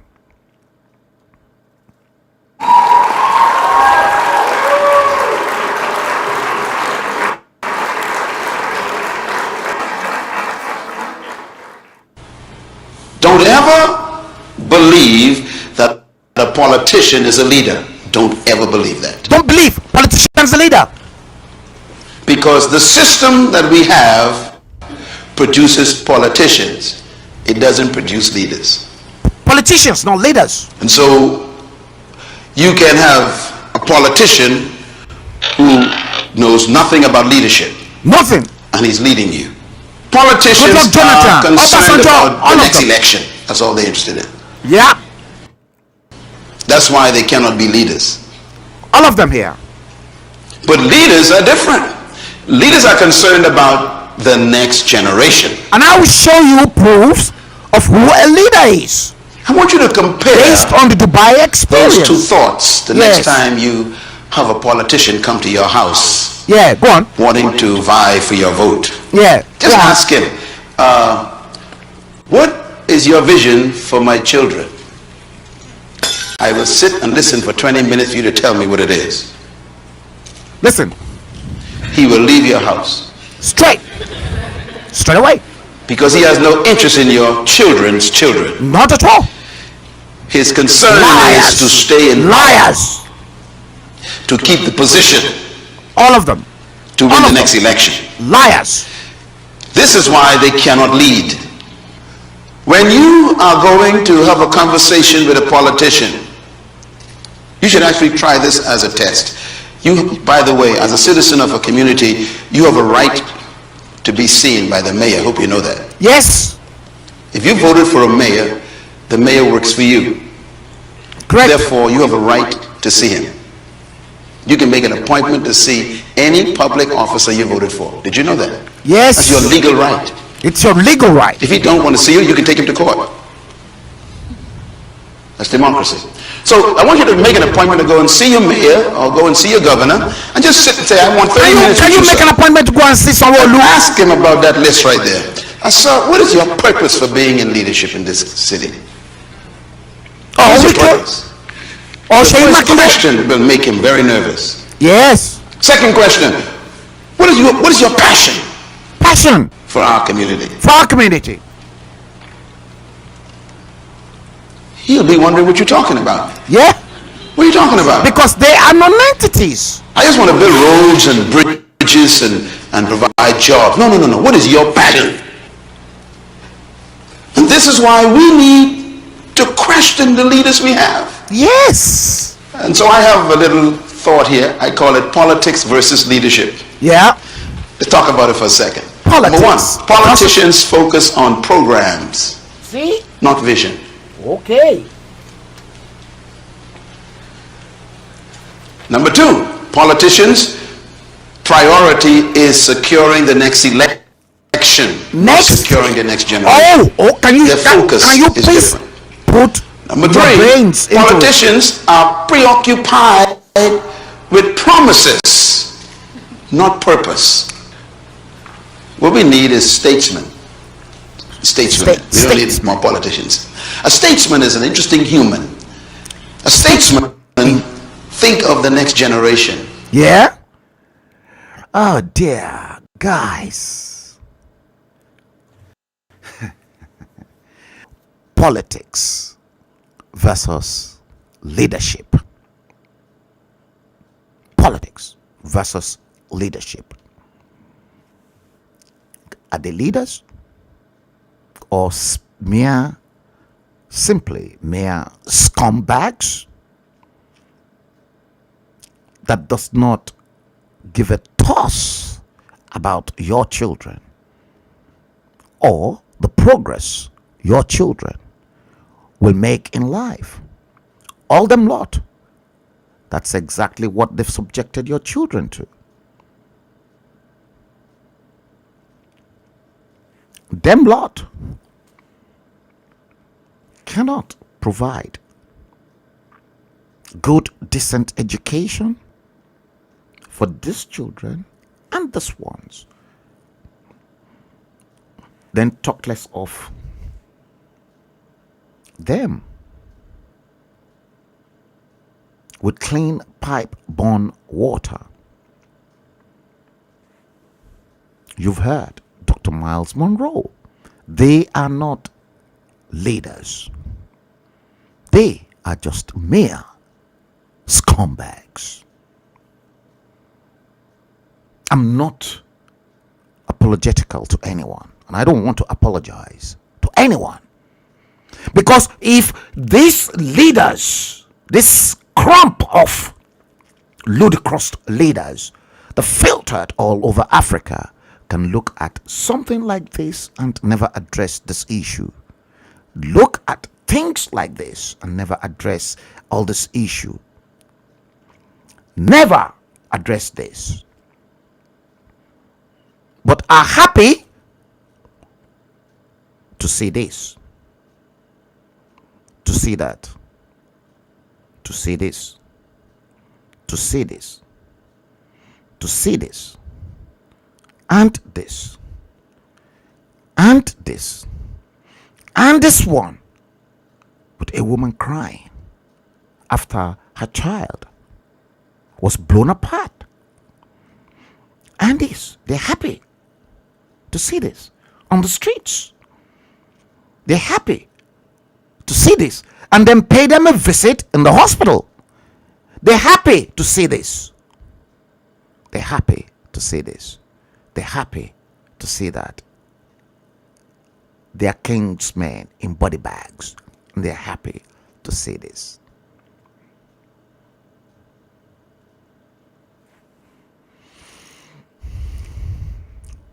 Won't you put shame on all of them combined? Now, as opposed to all of them, you heard exactly what the fantastic, brilliant woman said about Africans having to travel everywhere and needing visa to travel, even within the African territory, between one country in Africa to the other. Nigerians will deport Ghanaians. Ghanaians will send Nigeria packing, each and everyone. Black on black. Black on black. Shame on the black race. The white people will never tell you this, because the white people, they love their own people and they cared for them.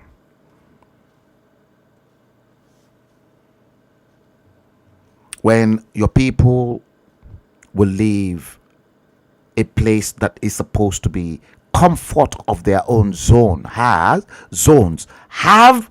the leaders like this taking care of them. Black people will not end up dying in the Mediterranean Sea, trying to flee because of poverty, because all these leaders don't give a toss. They don't give a clue. They don't have a clue. They don't care about them. They don't care about their children.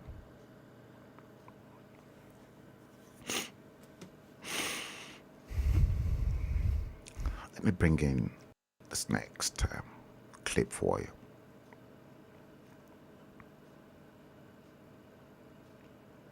This next one. Then you see the difference between a politician, a ruthless rogue armed robber who marooned himself as politician, and a visionary leader. And this is from the Dubai experience. It's coming your way. Look at the difference. And this same man, I'll show you. Listen to this.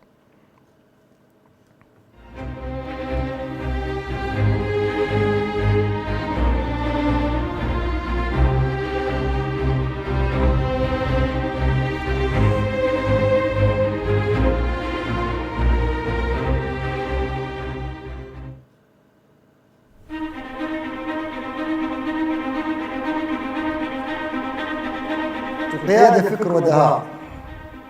القيادة تريد صقل. القيادة تريد تعليم. القيادة تريد ممارسة واحتكاك. أنا أريدكم كلكم نحن نتشرف بكم وبالمراكز اللي وصلتوا لها، ولا أريدكم أن تنظروا أقل من رقم واحد، لأن رقم واحد واللي بعد واحد ما حد يعرف. ما في مشروع بدون مخاطرة. الحياة تحديات. في كل خطوة أو كل مشروع نقوم فيه في مخاطرة. تصوروا أنتم دنيا بدون تحديات ولا مخاطرة، بنكون كسولين فيها. كيف نتغلب على التحديات والطاقة الإيجابية؟ الإنسان إذا قام الصبح وعنده الطاقة الإيجابية ويكون فرح مع الناس ومبسوط وقادر على التحديات، تشوف حياته أحلى. اخترت هذه الإشارة هي Look at that. فوز وهي نصر. كلهم ثلاثة. ثالث شيء اللي تعنيه I love you.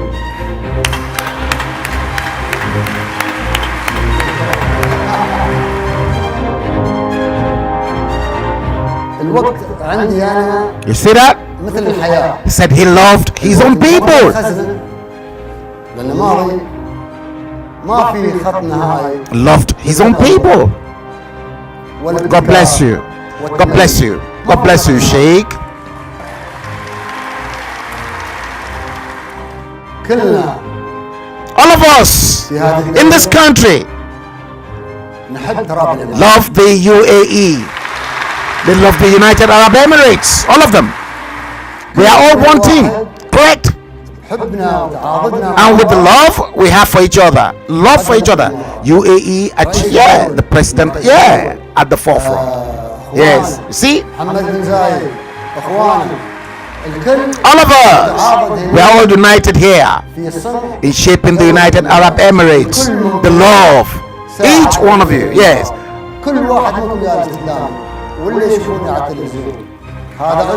See, visionary leader. You see, anytime I watch this, I shed tears. Ladies and gentlemen, tears flow, real salt tears flow down my cheeks.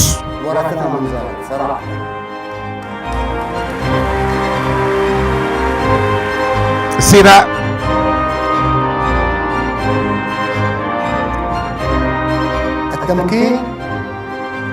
Education. See? Education.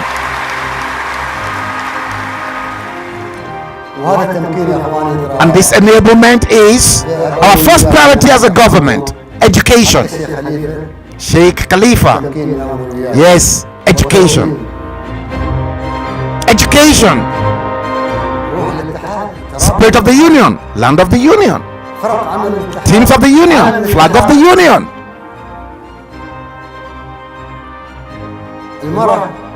روح المكان ومكان الروح. So yes, even addressing the women too. الإمارات The spirit of the union, UAE.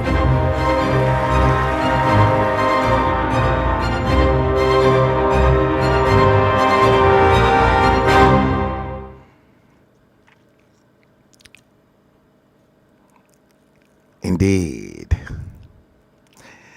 I love my people.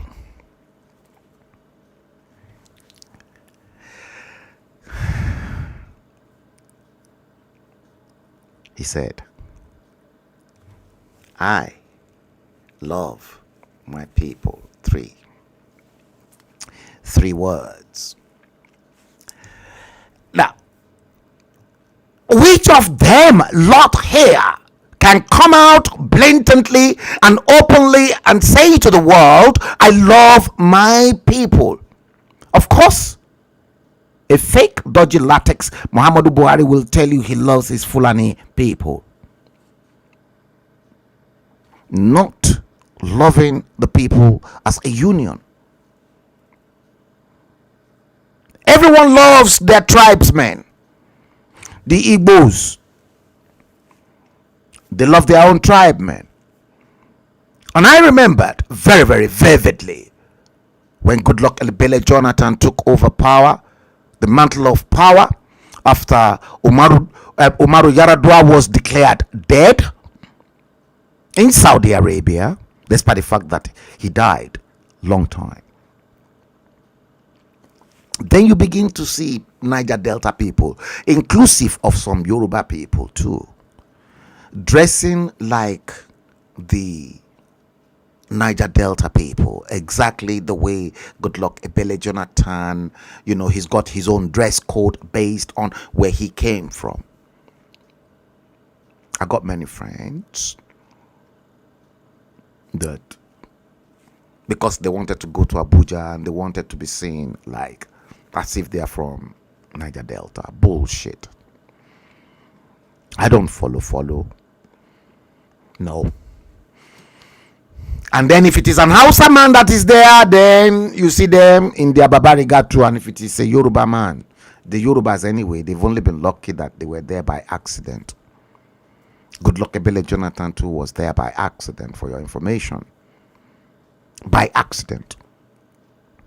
By proxy. And then you will see them to dress wearing agbada and want to get filasi. That is not a union. That union is fabricated and it's all full of deceit, lies, and fraud.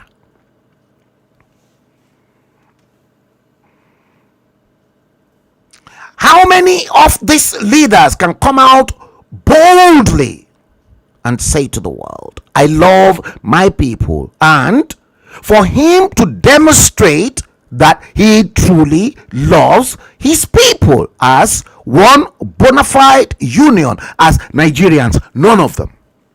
Forget it.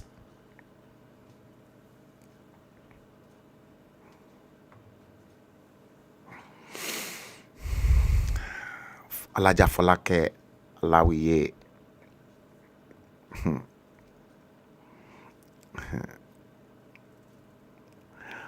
Alaja Folake Alawiye. I remember when I was dealing with that, he said, Tifnubu, how market?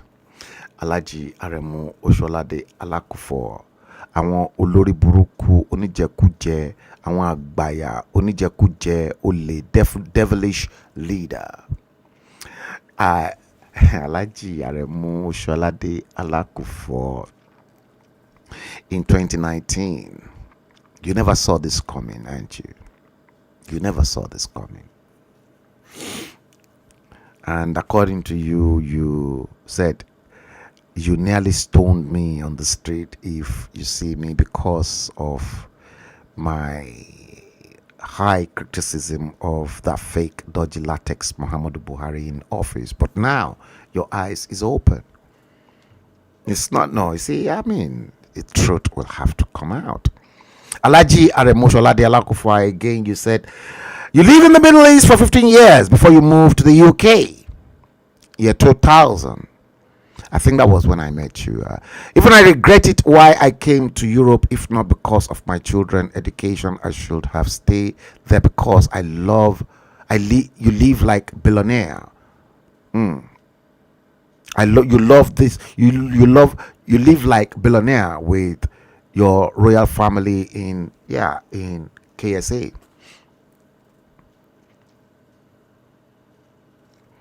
Again, you posted, God bless Yoruba land, and same thing. All Arab people always told me same things. Yes, they love their own people. See, when I came out and I said Nigeria is a farce, and when I said Nigeria is a fraud, one of my lecturer, again, I've mentioned his name time after time in some of my stream, Charles McGregor, the same man who opened my eyes, a white man. He worked at Evans Publishing in Ibadan for 30 years as the MD of Evans in Nigeria before Otumba Ojora then bought Evans. Otumba Kunle Ojora, I'm not too sure whether he's still the owner of Evans, but I think it was in 1978 or 79, when Macmillan Publishers,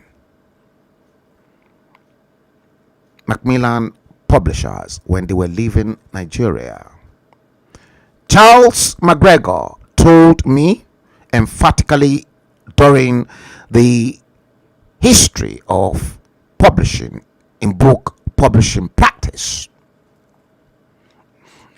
that he approached Olusegun Obasanjo, spoke to him to buy Macmillan Publishers when they were looking for buyers in Nigeria to buy the same conglomerate. He said he was shocked that Obasanjo told him blatantly that he was not interested in Macmillan Publishers. That means, to Charles McGregor, Obasanjo was not interested in educating Nigerian children even after leaving office. He never did when he was in office anyway. Many of you don't see things and the level of expose I came in contact with, especially having gone through the rudiments of being trained as one of the finest,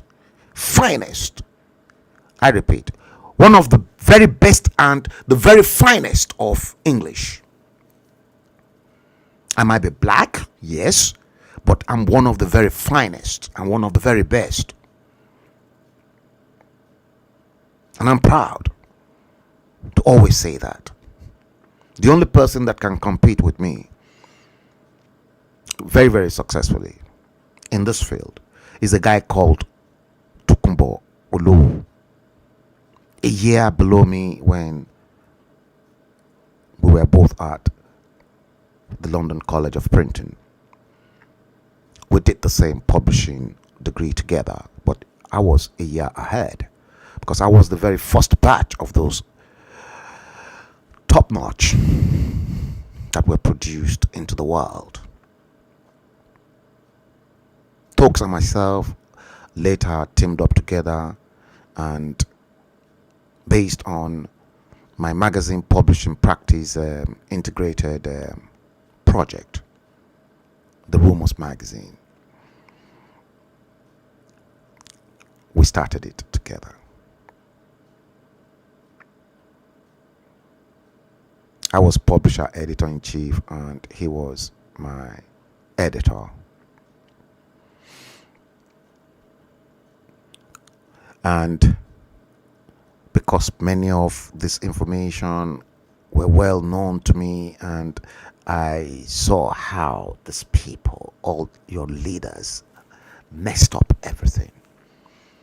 Sometimes I'll just cry to high heavens that why is this a punishment from God to the black race? What have we done as blacks to be treated in such a ludicrous way that even the white people will never treat animals the way black race, human beings like them, are being treated the world over?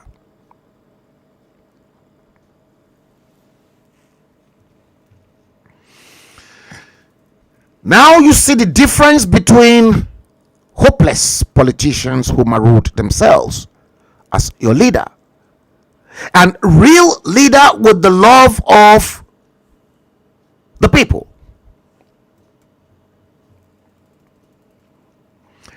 Let's say this. I'm going to bring in something else for you.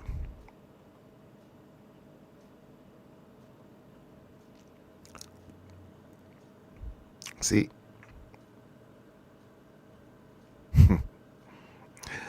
Now, let's look into this. I got this. I'm sure most of you must have seen that. I tagged this Swiss woman lament on Niger. And this is part of the fraud. This is part of the same problems that we've been talking about. The same problem. Oluwasegun Olanrewaju Aliyu. I can see you with it, thumb up. You go and you visit your own Damboroba nation, right all the way from the Murtala Mohammed Airport or Abuja Airport. The immigration and the customs, they're already demanding bribes from you. What have you got for us?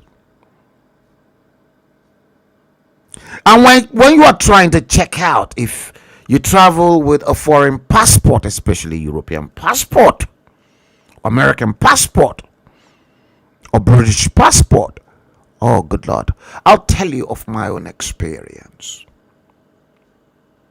a few years back. Let's listen to what this Swiss woman had to say. Hello everybody, this is Tibacho from Switzerland. Well, I just returned from Nigeria not quite long ago, and I stayed 5 weeks in Nigeria. Listen, this was a bit of a while, but listen, it's still very relevant today. Ambassador here in Switzerland, Nigerian embassy in Switzerland, the ambassador issued me a visa for 2 months. 2 months, and I stayed only 5 weeks. So I was very shocked and disappointed when I wanted to leave Nigeria. The Nigerian immigration at the airport in Lagos, they say I have overstayed, that they can't let me go. You see that? They first say that I should have gone after 1 month. I now showed them the visa of 2 months. They say they don't care that after 1 month. They don't care. That actually what we are going to do now is I have to pay $8,000. $8,000 is equal to about 3 million naira. I told him, Oga, I don't even get 1 naira with me. I don't get anything with me. And this is a mistake. I can't have overstayed since I got the visa of 2 months and I stayed only 5 weeks. So I shout, I complain. Another man now took me away, also from the Nigerian immigration. He took me aside, telling me, look, what we are going to do now is, you are going to pay 80,000 naira. I started shouting because how can you first tell me it's 3 million naira? Now within 5 minutes, it now turned down to 80,000 naira. All these scammers, all these frauds, I know Brio. So I told him that, okay, this visa I got is 2 months. He said he don't care whether the ambassador issue me anything or what, that it's 1 month. You hear that? He said he will take me to the office. He will take me to his boss. I say, oh yeah, let's go now. Take me to the person that is in charge of all this. Let me talk. Oh. The guy just started looking at me angrily, saying, you are making me angry here. I shout, say, you too, you are getting me angry here. Because normally I always respect Nigerians. Whether you are an officer, whether you are police, whether you are living on the street, I don't care, I give you respect. But this one, I couldn't hold it again because even my time was running. I almost missed my plane. So this guy now say, I'm getting him angry. I told him that, look, take me to the office because you can't just be letting me stand. He let me stand there for like 20 minutes, not even attending to me, just telling me that I can't pass. So I told him whether you are going to attend to me now or not. So he now saying, will take me to the office. I said, oh yeah, let's go. He's still delaying me. I now told him, look at what I'm going to do now. I have the mobile number of the ambassador here in Switzerland, Nigerian ambassador. I'm going to call him right now. That's when he now started like, no, let's see. He still delayed me for another 5 minutes. I said, okay, stop all this nonsense. You know, say, that it's not like that I have to pay, that I should come and check the screen. And really, when he scanned my passport, it showed overstay.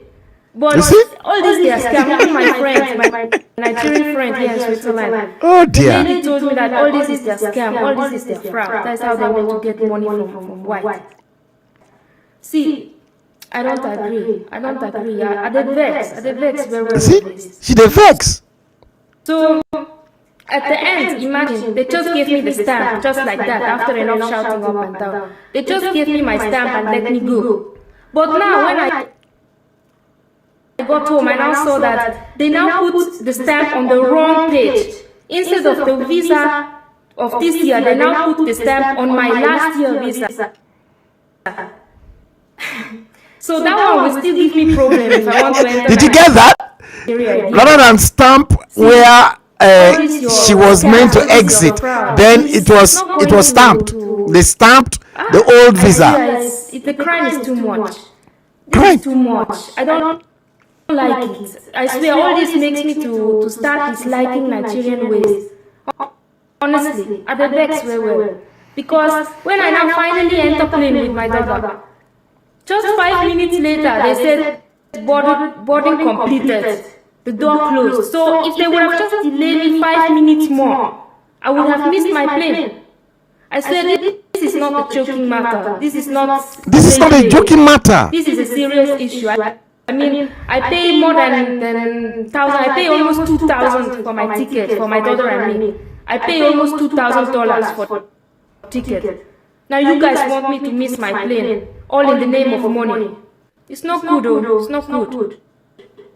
It's not good at all. Don't try me again, I swear.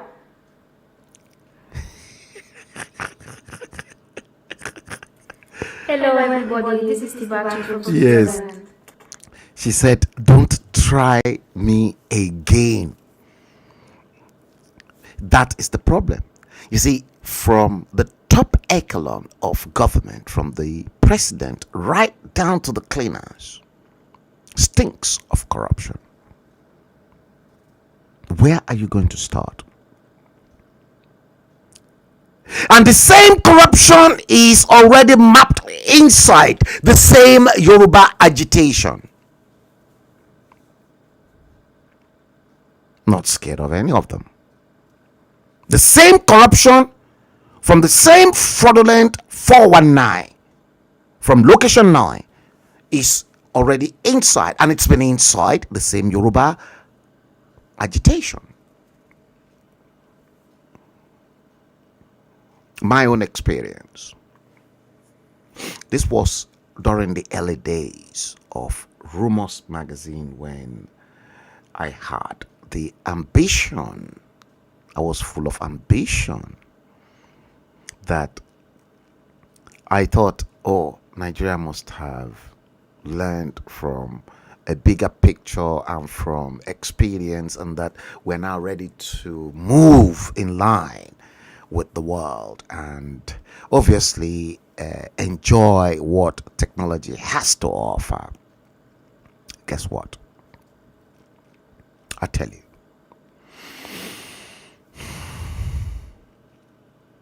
In one of those trips, I think it was because I made many trips between 1999 and right up to 2020. Let me check the calendar. Right up to 2010, 2011. Yeah, I made too many trips. I think it is right up to 2012, 2013. Before Dalhatu Sarakita Fida, our High Commissioner, slammed me with the Nigerian passport, that they should issue me with one rather than having to obtain visa to travel all the time. Because I was comfortable, smashing Nigerian visa onto my passport.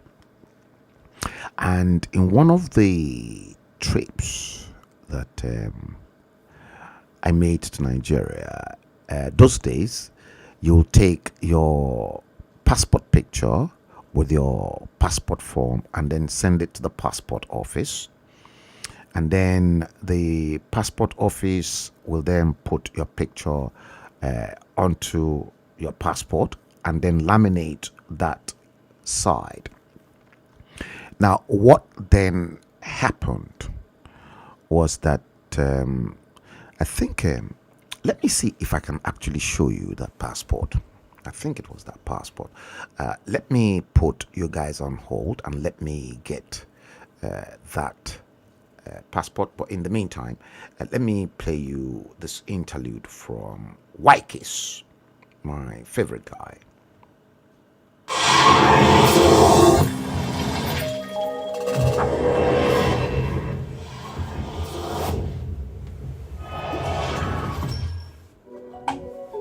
Yeah, G.O.D. This is the message. I fear no man. The Lord is my shepherd. The Lord is my shepherd.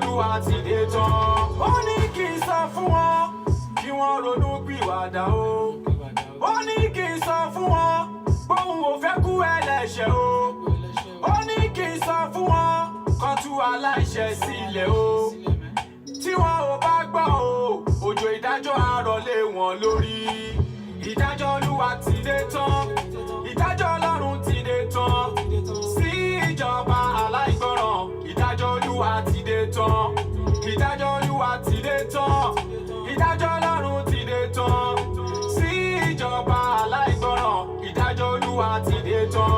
Ó ní kí n sọ fáwọn tí wọ́n láwọn lálágbára. Ó ní kí n sọ fáwọn tí wọ́n ní àyànfẹ́ lára. Ó ní kí n sọ fọ́ba kí wọ́n ronú pìwàdà o. Tí wọn ò bá gbọ́ o, òjò ìdájọ́ àárọ̀ lé wọn lórí. Ìdájọ́ Olúwa ti dé tán. Ìdájọ́ Ọlọ́run ti dé tán. Sí ìjọba aláìgbọràn. Ìdájọ́ Olúwa ti dé tán. Ìdájọ́ Olúwa ti dé tán. Ìdájọ́ Ọlọ́run ti dé tán. Sí ìjọba aláìgbọràn.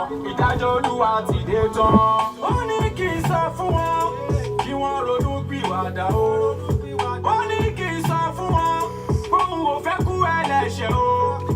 Ó ní kí n sọ fún wọn kó tú aláìṣẹ̀ sílẹ̀ o. Tí wọn ò bá gbọ́ o, òjò ìdájọ́ àárọ̀ lé wọn lórí. Ìdájọ́ Olúwa ti dé tán. Ìdájọ́ Ọlọ́run ti dé tán.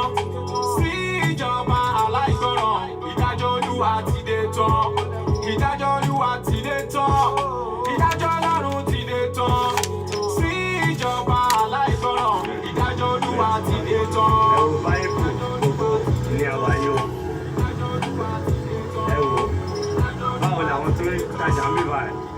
báwo ni wọ́n ṣe fẹ́ tà lọ́gbọ́n sanwó-olú ẹ wò ṣé àwọn tó wà bíbá ẹ ṣé ẹ wò báyìí kù gbogbo rẹ o we can't go mo lọ ṣe gọ́ọ̀mẹ̀ ẹ̀ sìn ẹ wò mo láti gbé.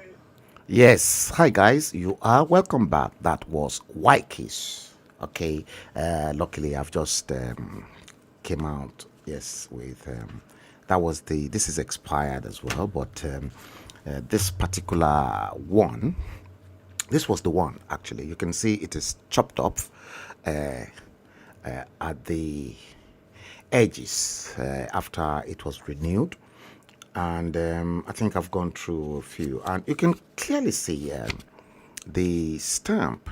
Let me see. Yeah, I think it is too light. Maybe if I do it this way or that way. Yeah, you can clearly see the stamp, the immigration stamp from the Nigerian High Commission. As at that time, I've been in and out, and obviously, maybe if I do it this way, maybe you can. Yeah, you can see the stamp. Okay, that's the stamp, and you can see my in and out. And what then happened was that. Yeah, I think it was this same passport, and you can clearly see. Let me cover my data. You can see the picture there. I was still very young in that picture, and I think this was this was the very first batch of the British passport that was issued based on the European Community. Yeah, not the European Union, the European Community, EEC. Yeah. Yeah, the European Community, and it is the very first batch. I was one of those that actually renewed and got this one from the black one. And obviously it was this same passport that you are looking at here. I'll cover my data so that you guys don't steal my data. And when I was coming back to England, okay, when I was coming back through to England, I'll tell you exactly what happened, and I will show you exactly how that guy that was checking me in at the airport was behaving. I'll show you. Let me get my magnifier because I'm a printer, and I knew exactly what was happening. So.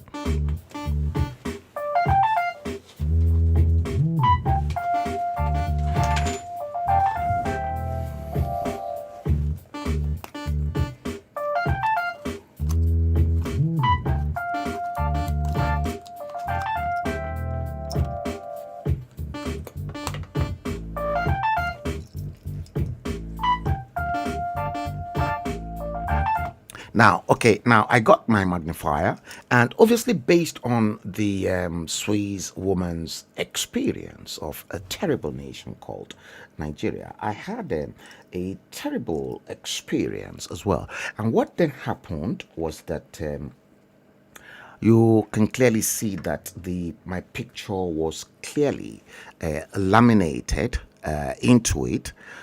Because it was laminated, now before, what they normally do at Oluwole in Lagos, the notorious Oluwole in Lagos, is that they will then peel the lamination from the edge here. They will peel it. I don't know how they do it. Don't ask me. But they will peel the edge, and then guess what? They will then insert someone else's picture into there. So maybe they must have robbed somebody on the road, and they must have stolen his British passport, and then that passport, it could be an American passport or an Italian passport. But the moment that end up in Oluwole in Lagos, they will remove that lamination, peel that lamination up, and then insert the victim's picture in there that is ready to purchase the British passport to travel to England.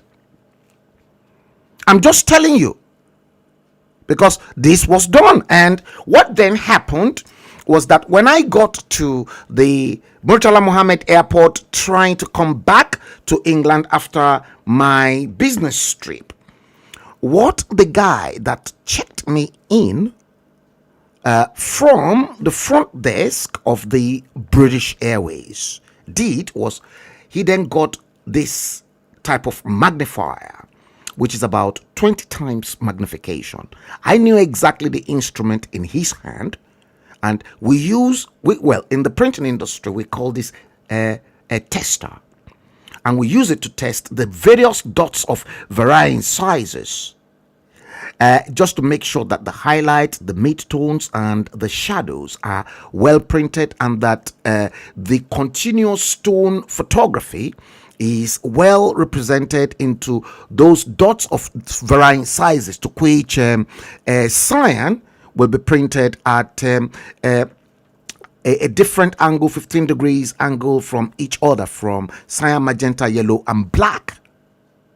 Yellow, I know for a fact that it is printed at 90 degrees angle, and magenta is printed at 90 degrees angle, but 15 degrees apart, so that we can avoid something called Moira pattern, that is screen clash in the printing and publishing industry.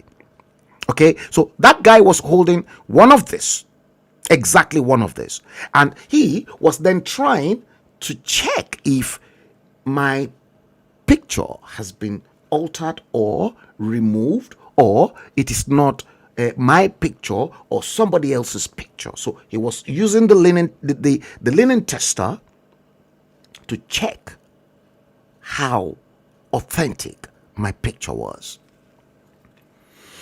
But behind the same guy at the BA check-in desk was a representative from the British High Commission in London that was stationed permanently at the airport. And the guy then looked at me after, it was this same passport, and then looked at me and then said, "Mr. Bello, you are traveling on a fake British passport." And when he said fake British passport, that time I had my driver's license, and our driver's license as at that time does not carry pictures, because it was just mere paper and all my details, our details, just mere paper. So I had my driver's license in case anything happens, or in case I'm robbed and my passport was stolen from me, which was a regular occurrence in Lagos at the time. I can easily, just, although they've got my record at the British High Commission, because my wife had her registration, and my first and my second daughter, they've got my registration there. So it's a matter of just identify who I am with either my driver's license or any other forms of identification for me to just say to them, I've been robbed or my passport's been stolen. Because you have to prepare for eventualities. So when the guy then said I was traveling on a fake British passport, guys, I just looked at the guy. And when I looked at the guy, you guess what? The worst and the effing word, I said effing word, that if you are not inside the British system, there's no way you can never understand those effing word. So when I started with those super effing word, that, when you cross path with a mad English man, the effing word that will be coming out, oh my God, you blame yourself. That was a similar effing word just coming out of my mouth, because I said to the guy in the same effing word, and I said, what has my effing driver's license got to help you with here? It's got no pictures. And then asked for my credit card. No credit card. I said, they don't spend any credit card in here. Why should I have to travel with my credit card?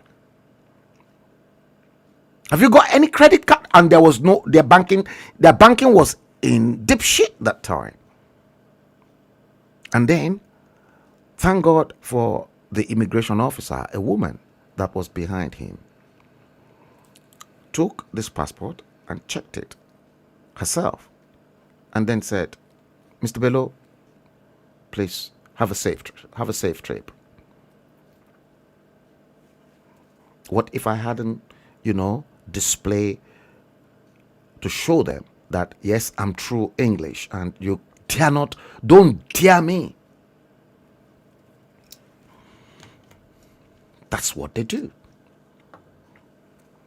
My daughter, my third daughter, had a similar experience when she traveled a couple of years ago for one of her friends' wedding. That was a society wedding. Full of, but thank God, my third daughter, obviously, like I was even discussing with the mom, because she traveled to an African country just for the Christmas, just to enjoy herself, and she was narrating a different experience that where she traveled to was far more even better than Nigeria. That they've got courtesy, they've got this, they've got that, no bribery, nothing. When they were out there in the club, she took Uber 2 a.m. midnight, to go back home, to go back to her hotel, whilst others were still raving, and there was no problem. And she was telling the mom and myself that will never happen. She will dare not. She cannot even walk alone, talk less of taking Uber. Shithole. Our children are not even proud being a Nigerian. So what is the essence? A white woman went there. Shithole. Now, this is why I'm now going into another area to tell you that Nigeria is already shithole. Now, many businesses in Europe, in America, they don't want to deal with Nigerian businesses anymore. And I know of a top-notch business woman. Top-notch. I'm not going to mention name. Not once. All of them are now thinking of actually renting a posh apartment here in the UK, in areas like St. John's Wood, Maidavale, Knightsbridge, Belgravia, Chelsea. Areas with posh, lucrative postcode that would bring them business and respect. Why? Because many businesses in the UK and in Europe and America don't want to deal with businesses whose addresses are in Nigeria anymore. Even though you've got your mansion or your big office in Maitama or the most expensive part of Nigeria, they don't want to deal with you so long as your address is Nigeria. That is how bad things are, because Nigeria is already blacklisted by the international world that you don't know. A handful of them are now relocating their offices from either Maitama or Ikoyi or in Lagos to the UK. I know of one that's just paid 1 year rent down from Maitama. 1 year rent down for a nice posh flat somewhere in Maidavale, NW8. Same postcode as St. John's Wood. That is how bad They're looking at Nigeria because the international business community are no longer interested in a shithole country called Nigeria. Fraud left, right, and center. And now the same fraud that has been perpetrated, to which Dalhatu Sarakita Fida said that's not the way to run a government. That's not a government Nigerians should be proud of. You want to bring in the same shit elements.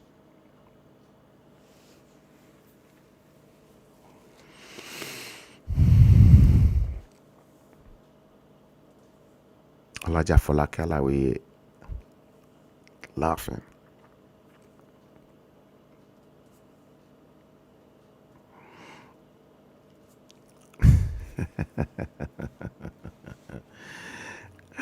Alaji Aremu Osholade Alakufo, you said if you try it now in Nigeria, trust me, in 1 minute, DSS will bundle you to Alagbon overnight. Even Abuja DSS. Home office. Àwọn ẹranko rọ̀dàlàtà òṣì.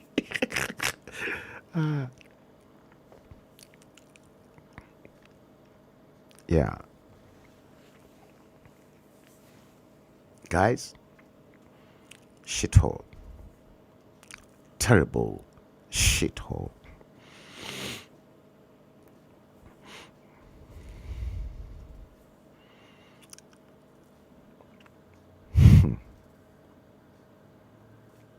I was meant to, let me see, where is that? I was meant to bring in a particular tape.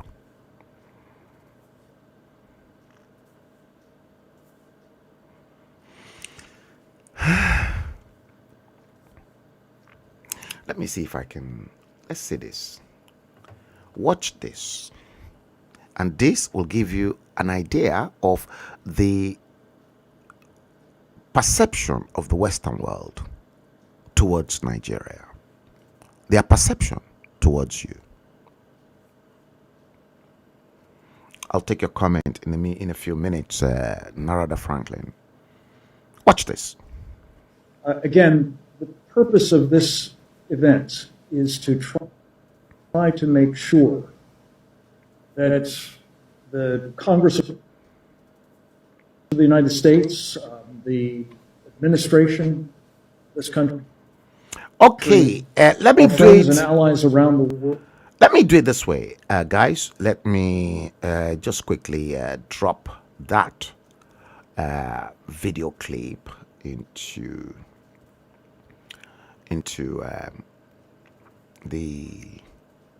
this drive, into the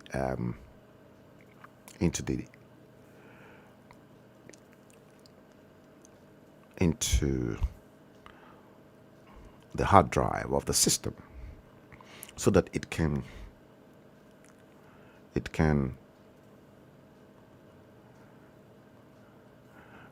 read it properly. Let me delete this one, and then there won't be any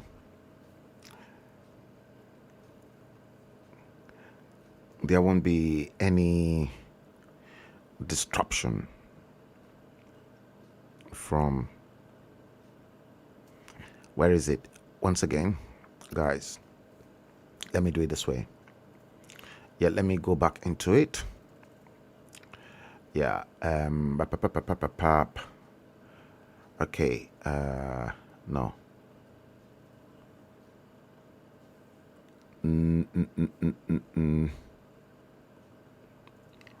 Okay, let me do it this way. I need to go back into there, and let's copy that and drop it back in, because it's taking some time from the, yeah, copy, and let's go back into there. Yeah, that one, and let's paste it here. Yeah, let's paste it in there, and it will stream perfectly well now, because the broadband speed is quite good. I've been having 10 out of 10, and it's on green, I monitor so many other things from this end, ladies and gentlemen. So I am going to now bring it in. Should I actually play it from here? Let's see if I can play it from here.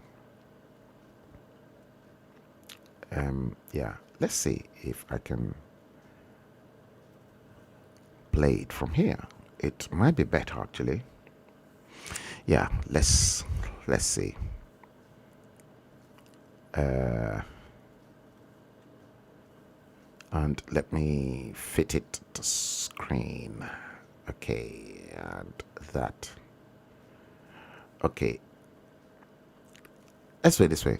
The purpose of this event is to try to make sure that the Congress of the United States, the administration, this country, our friends and allies around the world, and not least, of course, people of goodwill in this country and elsewhere, are on notice that Nigeria is at risk of disastrous collapse. You hear that?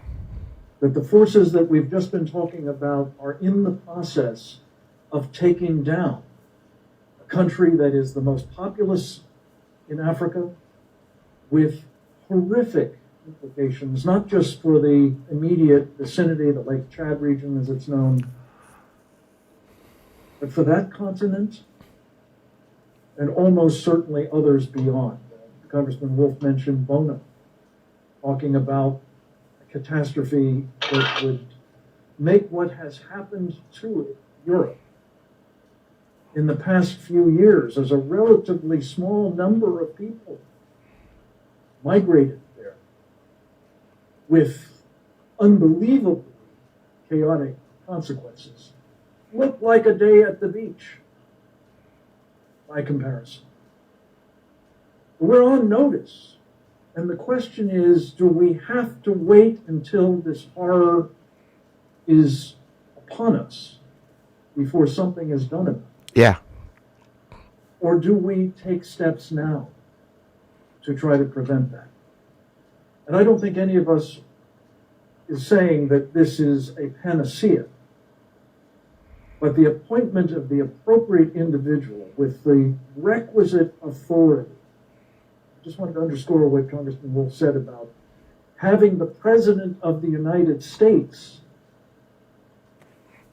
essentially personally empowering Senator Danforth to lead the effort on behalf of our country to alleviate that situation. That has to be done again, and it has to be an empowering of a person with the stature and the capabilities needed to do two really vital things. One is to pull together the government agencies that have responsibility for pieces of a problem like Nigeria.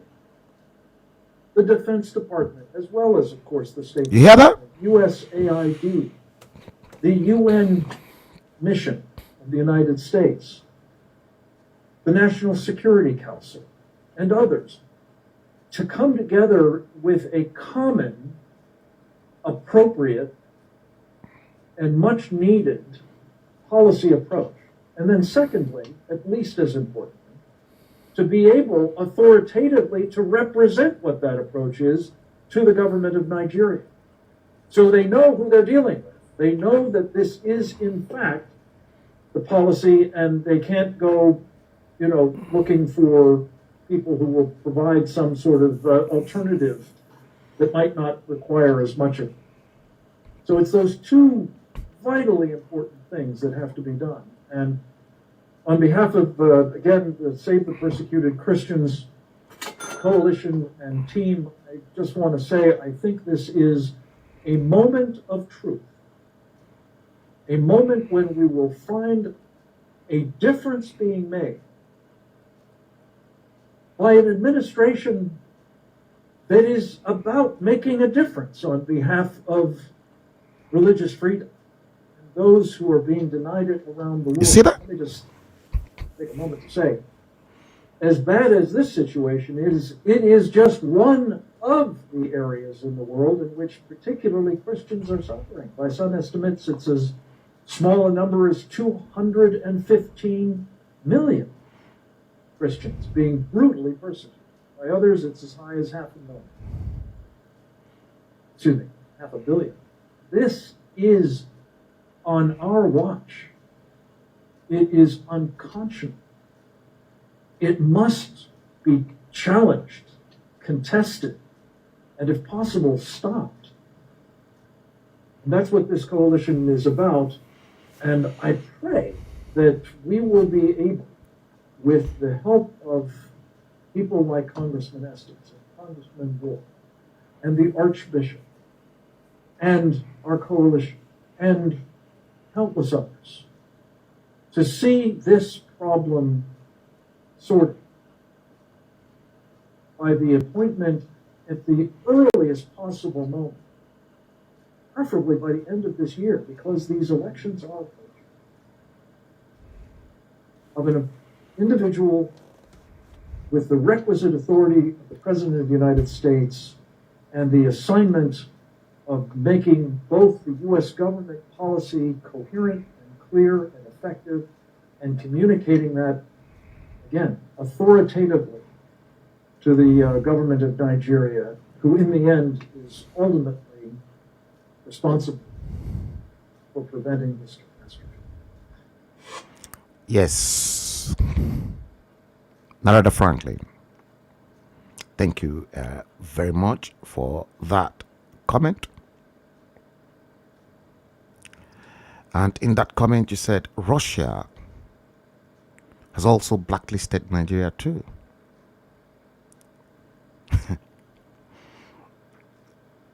Are you surprised? I'm not surprised. You remember how deceitful Obasanjo was to the Russian President Vladimir Putin when Obasanjo sought Vladimir Putin's help in developing our steel industry to world class, to which Vladimir Putin was ready to help Nigeria, only for Vladimir Putin to begin to chase Obasanjo up on how they can help Nigeria. Full of lies, fraud, deception. Vladimir Putin gave up eventually. See, some people might not be comfortable because these are the gospel truth, the whole truth, and nothing but the truth. And I fear no one. The only person I fear is God. You are not comfortable? Tough. That's the truth.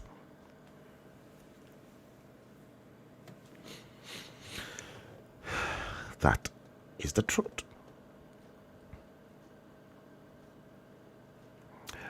There's a particular one I'm really looking for. I think it should be under. Let me see if it is here. Yes, it could be here actually. Yes, it is here. It is definitely here. Guys, have a look at this. They've started. And this time around,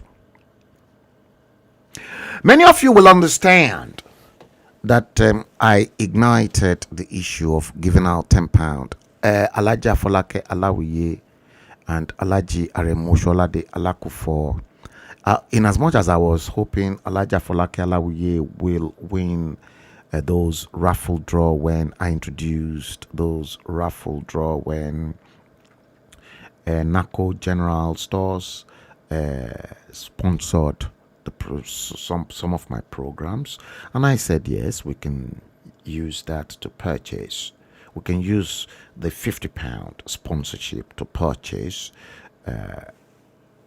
recharge card to be given out to people, to viewers on the show, and we did. And I think Alaji Aremo Osholade Alakufor, you're one of the winners. £10.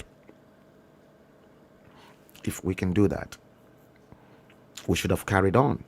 but I was unable to see other people to actually, because I cannot just base the sponsorship program for many of you to win, to continue to win the credit, £10 credit voucher to Nigeria from the same hand.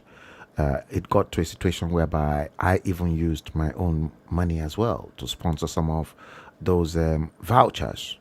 Yes, you heard. And from this dispatch box, if we can manage to give out £10 worth of free phone charge card to people with Nigerian number from any network, for God's sake, watch this, because now I think the messages that's been getting into the hands of the electorate in Nigeria is now sinking into their head with the free 500 naira cash remuneration to buy them for the next 4 years, and then sometimes 2 cups of rice as freebies, electoral bribe to them that will last them for another 4 years of suffering. You see, I was stunned when I came across this. Bola Ahmed Tinubu was he was giving out, he dedicated people, but that order and the funds came out from the bullion van. And check out what they're doing to people, gullible people on the streets of Lagos.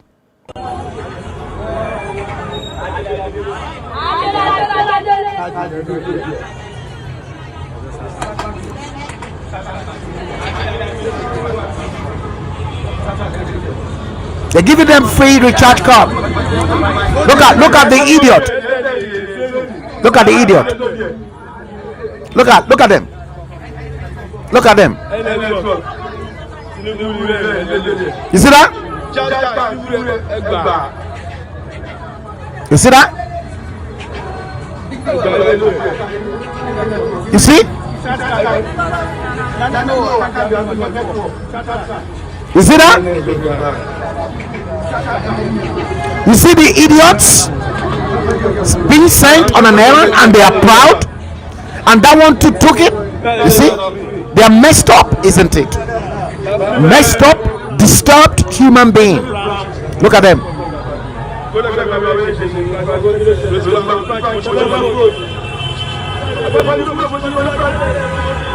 You see?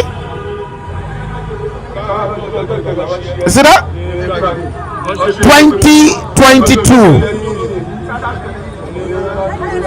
500 naira recharge card. You see that? You see that?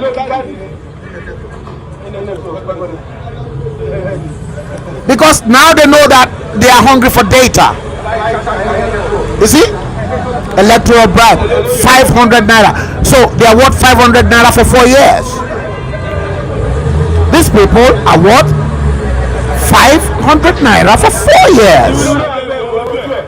You see that? Can you hear that? Tinubu lo wambe wojú ẹ. See that? Shithole. Absolute ludicrous. Ridiculous.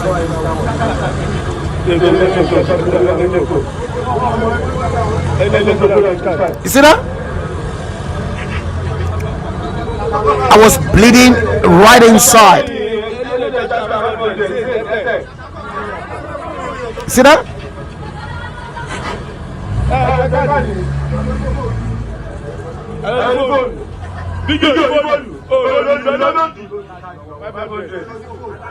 $500.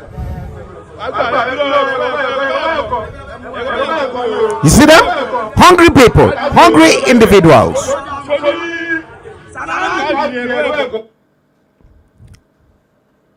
Shithole. That is exactly what they're doing to their own people. They've never spelled out how they will get those children educated, how they will provide jobs, how they will build them affordable homes, how they will build them hospitals, good roads. Where was that money coming from to buy a recharge card? Was that a freebies? Of course, they're going to make their money. Somebody else is going to pay for that. And who are those people? They did not realize that they are going to pay so dearly for collecting that rubbish card from them Dambo robbers. Oh, yes.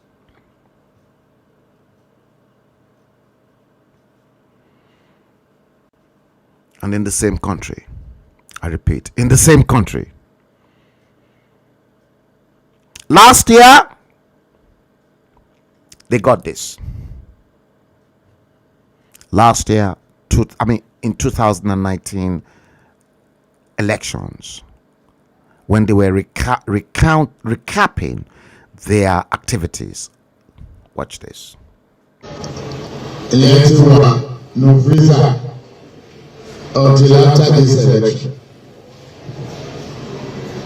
Remember, kakọ dúpẹ́ torí ẹni tó bá pass ní school tó gba first class. èèyàn tí ò tẹ gba first, èèyàn tó fọ look èèyàn tó fọ́ọ̀jì gbogbo school tó lọ pátápátá.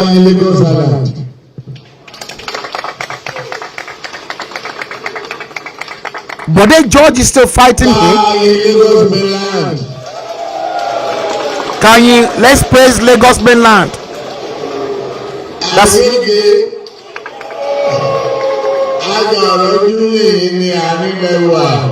you see? You see them?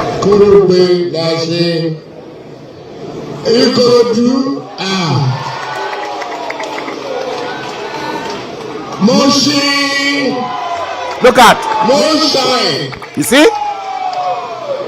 They are all happy. Because Musili Obanikoro, MC Oluomo, not Musili Obanikoro, MC Oluomo talk. You see, MC Oluomo.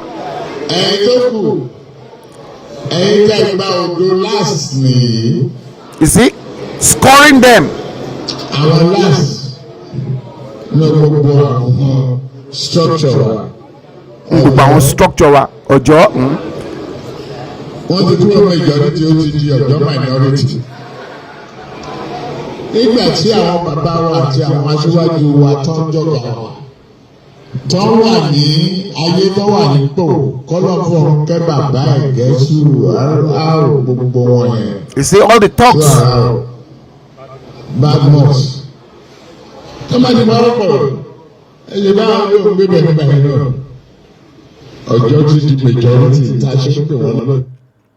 Nonsense. Absolute nonsense. Crash life. Crash case. Nothing to be proud of.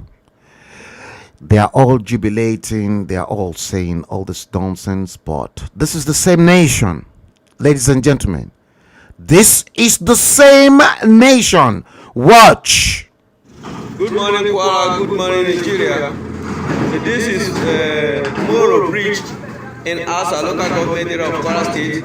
It was an inter-state and intra-local government road. Look at the state of the useless road. Look at that. 62 years now after independence. In Asa, local government. We have been here for more than 1 hour, seeing how people are moving from one place to another. Look at. We are now using this medium to employ Look at. persuade the necessary authority to come to our aid in our local government. We are the life of our people more safe. See that? Speaking with you is the comrade Abraham Sani, the Asa branch AUT chairman. Kwara State. Please, do you want? See? That is the same state, that locked up a Christian school. Nǹkan tí ò tiẹ̀ ṣẹlẹ̀, nǹkan tí ò ṣẹlẹ̀ ní UAE, tí ò ṣẹlẹ̀ ní Saudi Arabia. Look at the bridge. Look at. Is this a country? Now please tell me, is this a country or a shithole? Terrible and wonderful.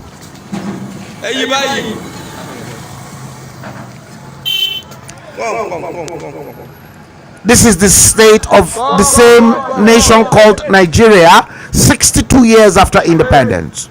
60 years, 1960 to 2020. You see? Hopeless.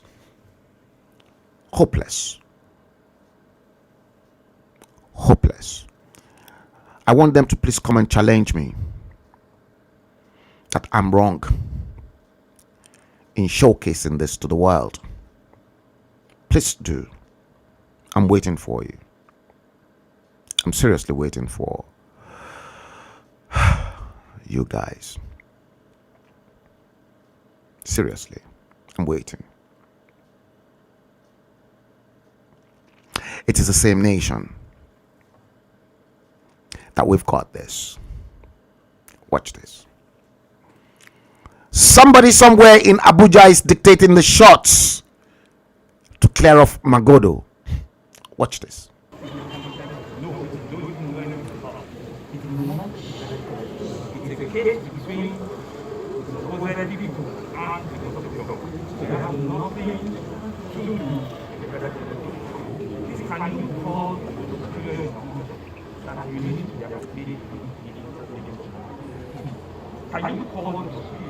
Yes, Magodo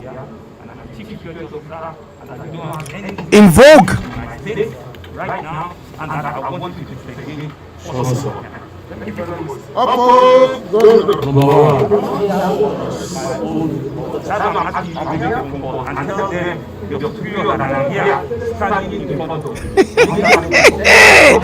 Shithole.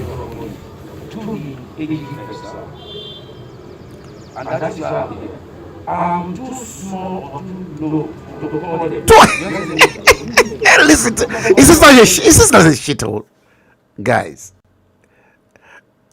is this not a shithole? Of course it is. Of course it is. Terrible. Terrible, isn't it? And this is the same country that you find this, ladies and gentlemen. You find this in the same country.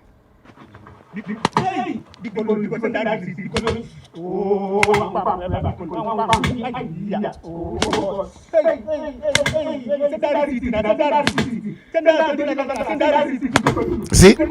Bandits!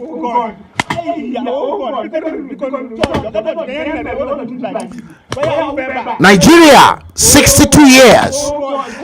62 bloody years. And for your information, let me just bring it to your notice. Yes, James Coker, 500 naira card. Yes, it's been distributed free of charge as electoral bribes. Whether elections will hold, I'm still waiting for that. Now, for your information, yes, James Coker again. You said Bola Tinubu will get 35%.